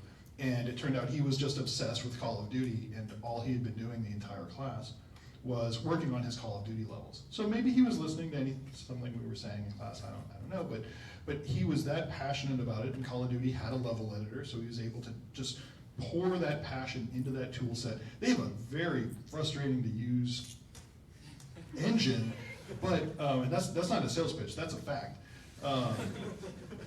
But his passion and drive to make this Call of Duty content pushed him to find tutorials to learn how to do it and things like that. And I was super proud to see his names in the credits of a Call of Duty game later. Like, that was just phenomenal that he pulled that off. And so I'd say so many games now, especially games on PC, you can find the tools that the people use to make them. If you email someone politely and ask them what tools they use, they'll probably tell you. That's a great way to make a selection and turn your passion into the willingness to put up with very grinding, tedious work, which is game development in Unity. I don't know if I have too terribly much to add. I will say on the Nameless engine, the Nameless engine has probably helped me a lot because it has visual scripting, which really empowers artists and level designers alike. I really don't have too much to add on that one, but yeah. Did you see on the Nameless engine, some dude made an entire MMO with that visual scripting? Yeah, Wow. I would Entire believe it. MMO, and the performance was extraordinary, very performant. I don't know. But at any rate, it can happen. Yeah, no, it was like spaghetti. It was like this block of spaghetti, but it was a whole MMO. It was remarkable. I also love BSP. From my perspective, I will name he who's not been named.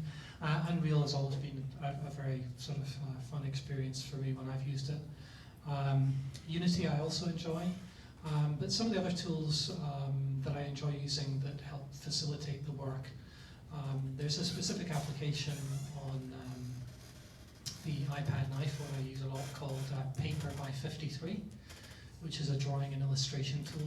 Most of the designs that I do, I communicate visually through diagrams, isometric drawings, renderings, things like that.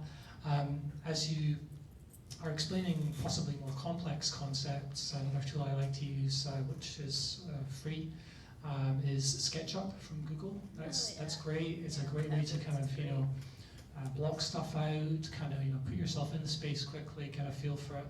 And they also have an asset store where there's many sort of thousands and thousands of assets. So oftentimes when I'm sort of trying to challenge an assumption or build a vision, I'll go into the store and I'll pull assets down, and they may be sort of the wrong colors and the wrong sort of shapes and things, but I'll use them to sort of kit bash together a world which has a fair amount of fidelity, even though it's a bit sort of visually schizophrenic.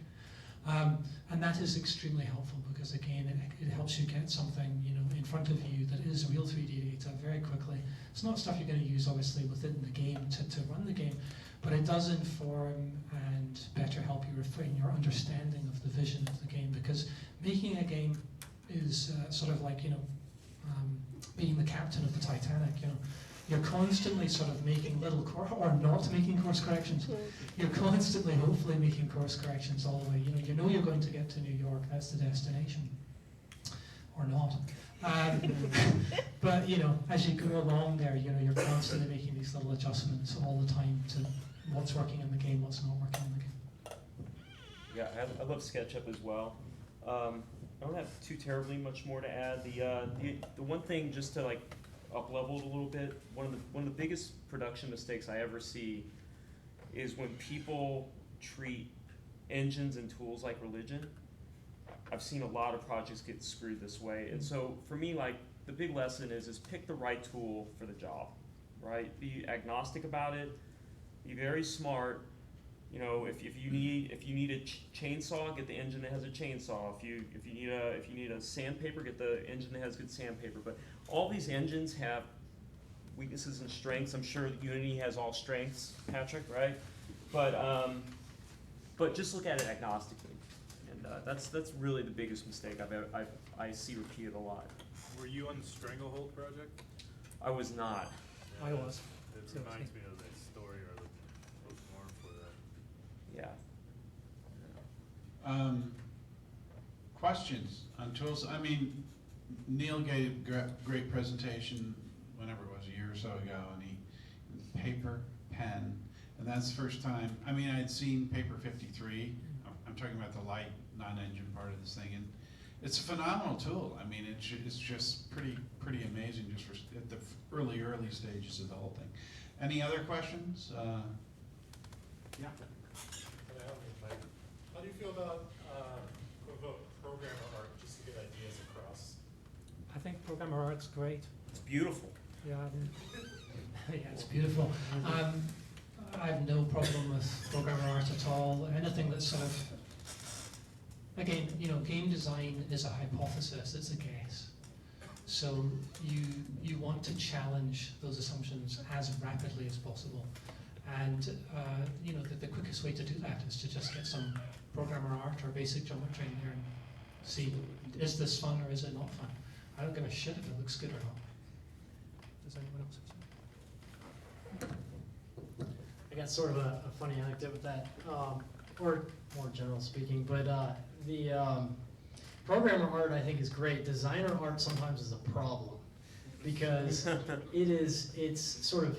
it's not as terrible as programmer art, Yeah. but it's not as good as artist art, and it's somewhere in the middle. And if someone's judging and being like, "This is your art for this game?" No, this is just temporary. And so what I've had to do in past endeavors, because you present a lot, is just say, okay, designer art, but it's all pink textures, just to call it out. And that's for presentations. Now, obviously, if you're in like a smaller group and you all know what you're doing and you don't need to worry about it and you know what's the right art and what's not the right art, then all good. Use whatever to prove out the idea. But if you're in a situation like a big company where you got to present a lot of things to all kinds of people that you're not even going to have a chance to talk to, it's like you want to make that stuff really apparent. We nearly failed a submission because of designer art. It's very, very bad. Yeah, let's go with the idea. Any other questions on that? Because we're going to, yeah. Not related to that. What advice do you have related to intellectual property that is protecting your game and team, and when do you start? When is a good point to start that process? Everybody hear that? Sorry, that was when's a good point to start copywriting your stuff? Yeah, what are all the things you need to do, like copyright, whatever, game design? That's actually, I never, I guess right away, I don't know. Like, I haven't had to deal with that because I've always been in a situation where there's other people that handle that for me. So as far as when's the right legal time, that's almost like legal advice there. It's definitely before you start talking about it publicly, but it's probably, a little bit after ideation and shotgun approach. Maybe someone else has something. Yeah, I just recommend you, if you have a business venture making games, find an attorney that's done entertainment law, specifically video game law, and talk to them early and try to explain to them your goals. It's pretty rare that there's patentable material in a video game, but it does happen. And so you have to treat patents very differently than you treat copyrights and trademarks, which are fairly casual. So I'm not an attorney, I'm not giving legal advice other than work with an attorney. Yeah, there's a hotbed of great IP attorneys that focus on gaming in Dallas, just because of the history there. I'm talking locally now. Let's move on, okay? Because we're gonna talk about something that may or may not interest you, and it's AR/VR. So the question is for a designer, right? It's a new thing. They're radically different things, AR and VR, obviously. And each of you sort of wanted to get into it pretty early. A lot of the AR that you see, or I'd say a lot of the VR is this sort of, oh wow, I can do this, I can do this. Well, there's certain experiences going in an aquarium, outer space, etc.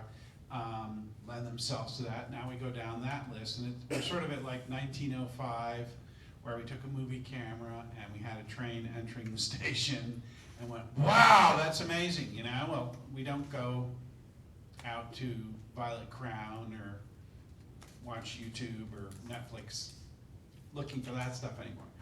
So there's a space with any new medium when it catches on for the first mover to get in there and look like a genius, when they really aren't, I mean, a lot of the mobile stuff looks like a fisheye lens, right? Oh, we can stitch it together and look at this. I can sit in a field with a bunch of buffalo walking by me and do stuff. So each of these present radically different design alternatives for the future. We don't know where this is going. AR, and I'm deeply interested, we've worked a lot with AR, and where Microsoft's going with HoloLens, that offers a whole bunch of design problems that are radically different than VR.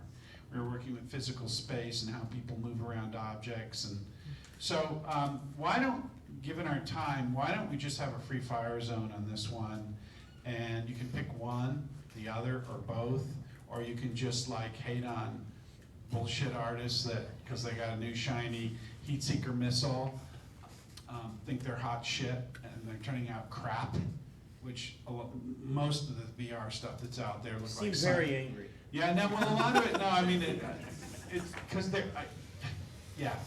there's just a lot of crap out there. And I just wondered, and it's early days, and I suppose that's what happens. Anyway, what do you think, Burns? So I suppose I'll sort of jump in there first because I've got the mic.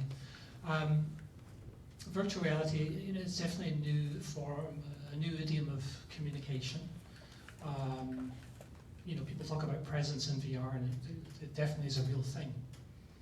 I think one of my sort of interests in VR, especially in room scale VR, where people can move around and examine objects, is very interesting from an interaction and an educational perspective.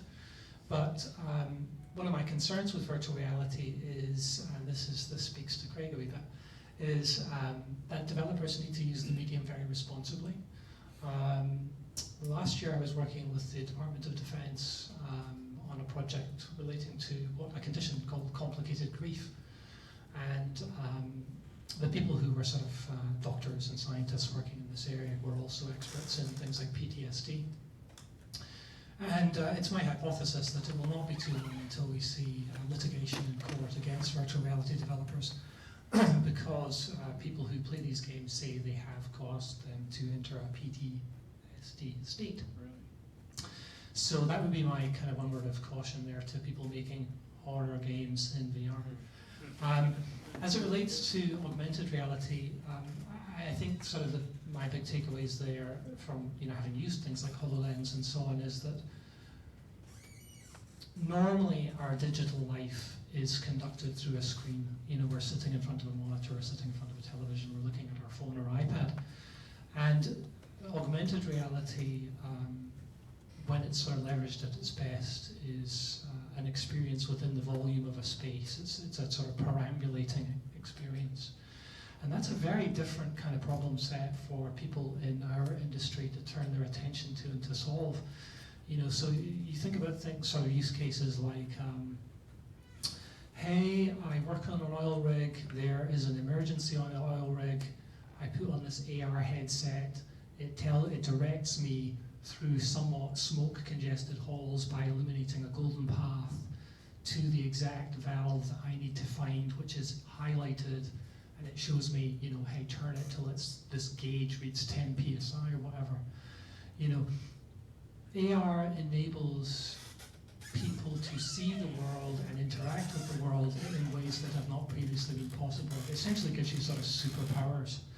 You have X-ray vision, you can see the structures of buildings and interpret the world in different ways.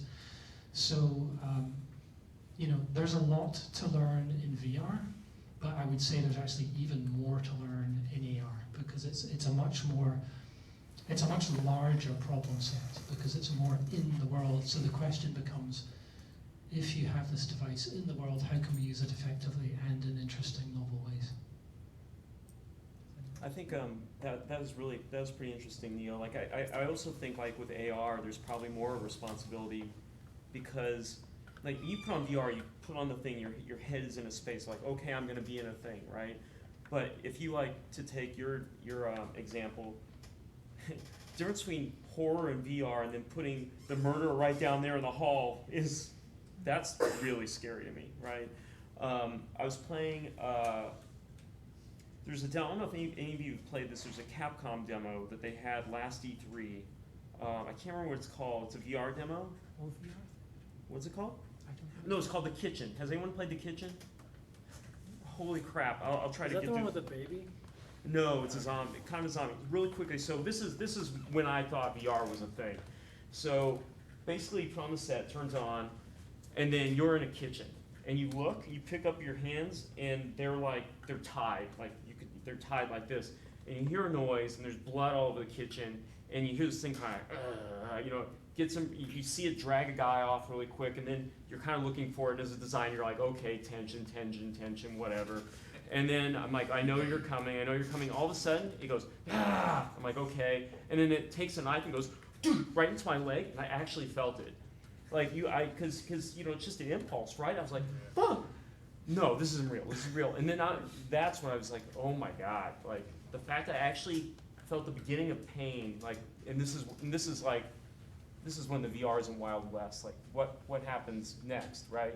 So naturally, I immediately Google VR porn, right? But it's to your point, Neill. I thought it's scary and really exciting out there. Well, what new design challenges do you see? I'll give you one, like dwell time and time extension, right? You go in and the person having experience, I don't like use the term game, thinks they were under or in for 10 minutes, and in reality, they've been in there for 50 or 40. And so that has all sorts of design implications, just the notion of time, Yeah. right? Are there others like that you see that are really interesting to think about?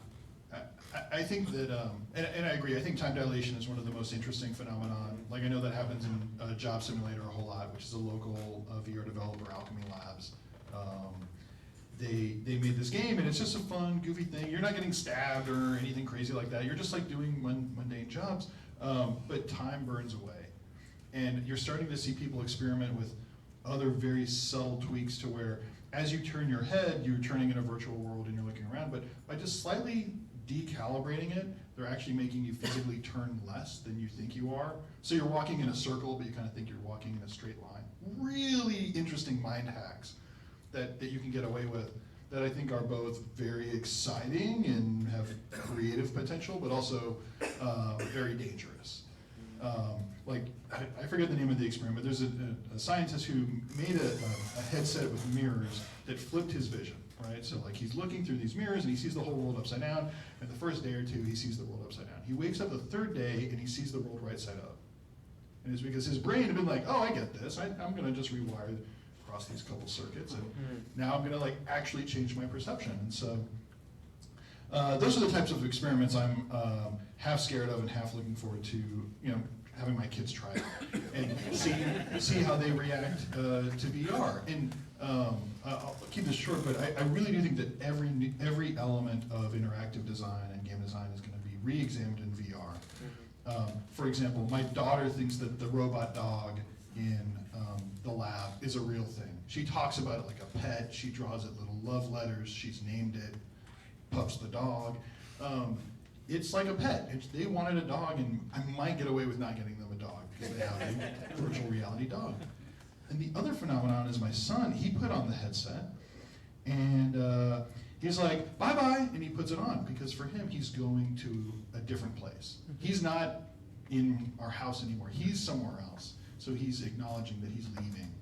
And this is just super exciting, mind-bending, terrifying stuff. And so that's where I'm spending most of my free time. Yeah, but it's kind of like that, with great power comes great responsibility. That's all I wanted to add. Just to riff off of that a little bit, I think a big part is sort of retraining and considering the kids, right? Because it's like if I gave my dad, a gamepad from Xbox or whatever, he'd be like, what is this? Give me the one stick and one button, right? It's like, it's uncomfortable for the generation. So similar here, whereas like I'm used to playing FPSs the way I'm playing, it's like if you started the toddler playing FPSs in that way, that might have some effect. And many years later, the FPS genre might evolve to there. I mean, maybe not because of the exhaustion versus sitting down and that kind of stuff, but it's definitely something to think about when designing this stuff. And the other thing to add, I think, is not necessarily about design, it's about strategizing careers. You gotta go where the money's at, especially if you're trying to get in the industry and students and stuff like that. you know, a few years back, the money was just being poured into mobile, and so get to know Unity, get into mobile, you know, for browser stuff as well. It's like, and now it's like a lot of money's being poured there, so could be a good bet at least to get a foot in the door. I mean, it might pivot. VR might not be as successful as everyone hoping to be. It might end up being like the Kinect or the Wii. AR, on the other hand, like I'm personally extremely excited about AR. I think AR just brings me one step closer to a sci-fi world I want to live in. Yeah, that's all I got. Well, before we leave it, are these ultimately even, I mean, Neill, you sort of alluded to this with the safety oil rig example. You know, do either of these technologies from a design perspective really lend themselves to gaming even? Or is their sweet spot somewhere else? A lot of other places, you know? For VR, actually, what I was thinking with fine arts, I make art games, and almost every time I make a game, people want to see it. Like they say, you should do this in VR, because they're interactive experiences. They're art games, and that's actually really exciting for level designers and artists to be given that much power to create worlds, and that's really that's it. Like yes, gameplay is important, but it might open up a lot of doors for world designing. I guess the world builder is already a thing, but that is it's a really exciting thing to think about as an artist and level designer. What about, and I guess both really, you know, most game designers don't think about peripherals in a very broad way, right? And Kinect, by the way, was one of the all-time highest selling consumer products in history. But, you know, Novelty. It's a thing. So, yeah. So, but there's a whole range of devices out there which have all sorts of different implications for a designer. Job Simulator and the 7-Eleven demo that I've done. How many of you seen Job Simulator? It's yeah, okay. So a lot of people. It's like it's our local team. Finn has been all over this stuff and is doing all sorts of interesting stuff. So I wondered, like, from a device peripheral perspective, what do you see as some of the implications there? Because, you know, there's Vertigo for you actually running. There's all sorts of extension tools. I mean, you know, they're pretty interesting and very accurate, particularly the Vive stuff. I'm surprised by how precise you can get with any one of the input items that are out there. I think there's going to be an arms race to have proper skeletal reconstruction of the hands. You know, in VR, that's going to sort of be one of the early goals is, hey, you know, cool as the Vive controllers are, and they are, you know, to your point, the precision and accuracy of them and things like tilt brush, there's a fair degree of finesse there. But it's still not as easy to understand as just, hey, I just put this glove on my hand, I can see my hand, I can independently wiggle each finger. It's a very easy thing to say, but it's very hard to deliver on. Because even if you have the technology to reconstruct the hand, you then have to ask the question, well, how does the game or simulation deal with that data?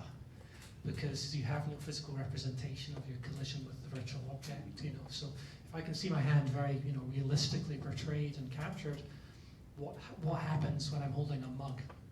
You know, do my fingers go inside it and now they're interpenetrating and the mug shoots off at 1,000,000 miles an hour into the ether? You know, so there's going to be some other interesting challenges there, and things like the Omni sort of treadmill thing are interesting. It'll be interesting to see. The one thing that I would love to see with the Vive is tracked foot position. I don't care about the legs, but I want to know where my feet are, because there's very often times in room scale where I want to interact with something with my feet. You know, I want to kick something, or I want to step on something and squish it, you know, like a bug or something like that. Those would be my sort of wish list items. You know, it's funny, I worked on, with Nike and Microsoft on a Kinect thing, right? And one of the, really quickly internally, I was internal at Microsoft, is we hit a ceiling very, very quickly because one of the first things we learned is people intuitively want to point and do things with their fingers, and whether it's exercising or shooting or so, you know, the new Kinect, they can actually pick up the fingers, but no one cared by then, you know, on the Xbox One. So it's just funny, it's like, it's always that same problem set, no matter where the technology goes, is people just want to be able to use, because these are your connections to the world, right? And so I'm Italian, I'm Sicilian, you see me, I wave my arms and point my fingers and make a general fool of myself that way, but you do that when you play games, when you exercise, when you communicate, whatever it is. So if you just sit here with paddle hands like this, it adds a barrier to the experience. And definitely is one of the things that killed Kinect among others. And if they don't solve it in VR, it's going to kill VR for another 5 or 10 years. A bunch of VCs pump billions of dollars back into it. So. Yeah, I'd like to expand on that. I think we're entering a position where we have almost headset parity, where the HTC Vive, the Oculus Rift, Sony PlayStation VR, and even some of the smartphone stuff like the Google Daydream, very, very similar feature sets. They're all goggles you put on your face. They let you look around and pretend you're in a make-believe world. And that's really good news, because that means if you make an experience where you look around in a make-believe world, you'll have lots of different types of computers to put them on and hopefully lots of people to sell them to. Basically, the opposite is happening in controls right now. Many of them come with no controller at all, or they come with an Xbox controller or a gamepad style controller or something else entirely. And right now only the Vive has the tracked hands that are actually released on the market. And as game designers, that makes our jobs very difficult, because we either have to choose which one of these to only make our game for, or we have to make a very, very simplified VR experience that can work on all of them, which really amounts to just looking around. So personally, I'm looking forward to the market evening out. If we can have some common denominators on controls that come in the box, that, oh, you have VR? Oh, I know you have blank. Great, I will make make my game work with your input. Until then, it will stay extra Wild West, and people will be trying lots of different things. And that's exciting, but difficult to make a business where I know I can make a product and have N thousands or hundreds of thousands of people buy it. Yeah, I mean, we're gonna have to wrap it up here and continue it down at the bar with your free ticket. But I mean, to your point, you think about cinema, the 35 millimeter sprocket, you know, pre-digital. I once heard a guy who was in the distribution business say that to distribute worldwide, there were like 140 different formatting things that you had to do if it went to this market, that market. And so we've got this giant matrix of engines, tools, games, genres, devices, and most of it isn't out there yet, so it's gonna be a huge challenge. One quick round, like 5 second, just because of the time thing. If you had to gift one book, or it can be a video, about game design to someone, what would it be? Who would it be? What would the title be? I mean, that exists. I'm not one you're gonna. I have an imaginary book. Is there any particular, just like one, like, if you want to know about book design, it's all here. Zen in the Art of Archery. I don't know. It could be. I mean, Tracy Fullerton. I don't know. I can't answer that because I'm I guess so much is relative. It's experience. It's yeah. I don't know. I mean, I don't have one necessarily. I recommend 2 books not about games. One is The Design of Everyday Things, which is just about design and how you make products that you'd like people to use. And the other is Understanding Comics by Scott McCloud, which is a really deep dive on the semantics and semiotics of an art form. And if you're a geek, you can read that book and then apply it to, hey, what does this mean for computers and video games and virtual reality? So those are my 2 favorites. It's hard. Okay, the obvious choice is obvious is art of game design. I say that not just because it's popular, but because what I've read in there, I keep seeing repeated over and over and over and over again. So there must be something to it. And also with Tracy Fullerton, I really like Game Design Workshop. What I like about that one is that it encourages you to keep a journal and to talk to yourself, which is really important. And Tracy Fullerton is just amazing and really nice. You should meet him. My recommendation would be not to necessarily read game design books, but to spend some time reading or looking at books that inform you more about the world around you, in terms of geology, geography, architecture, topology, things of that sort. Because you want to sort of transport people into these worlds, and to be able to do that, you have to have a very intimate understanding of what those places are. So if you cannot afford to travel, which is the best way to create an impression on yourself that you can then try to recreate in a game, try to achieve that through reading or watching documentaries and things to inspire you. No one book, but there's two things. I've been reading a book about how the design behind Spelunky, and that was pretty good. It's pretty good so far, so I really like hearing about like real world type of stuff.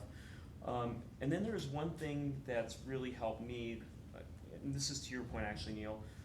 If you're making a shooting game, learn how a gun fires. Like how does a bullet load into the chamber?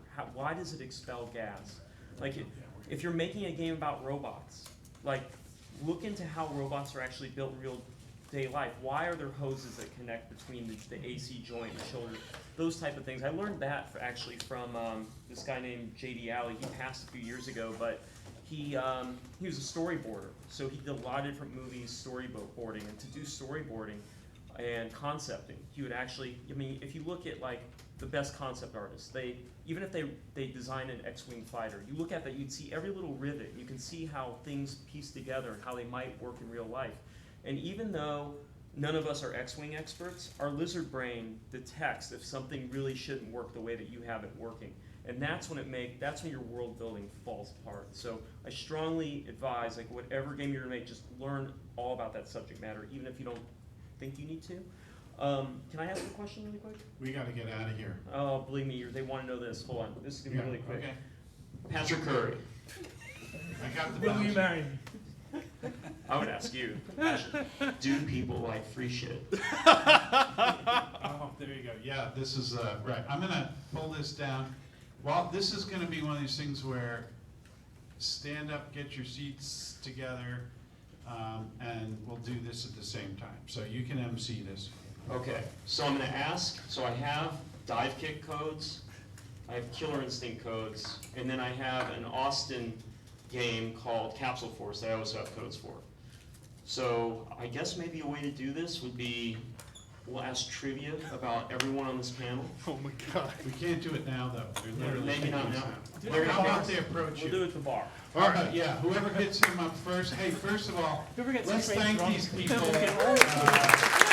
Just incredible, amazing group of folks here, amazing amount of knowledge. So if you guys can make it down there, that'd be great. We'll be there And for he it. has the codes. What's the code, Kenneth? Thank you for doing this. You guys are phenomenal. I'll see you down. I'm gonna run down there because I have to, I am the captain. Which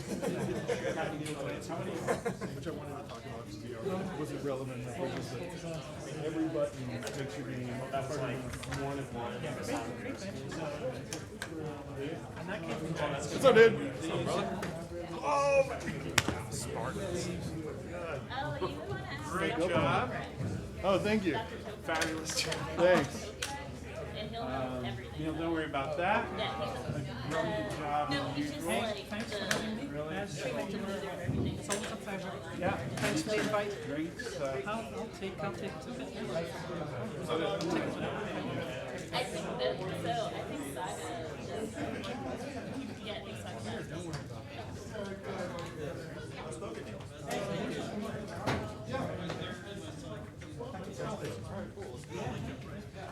Great job. Thank you.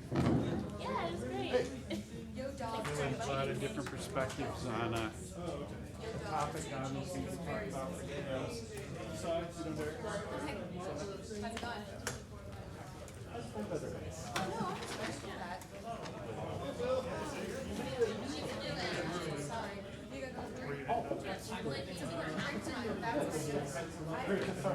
I've been laid off many times.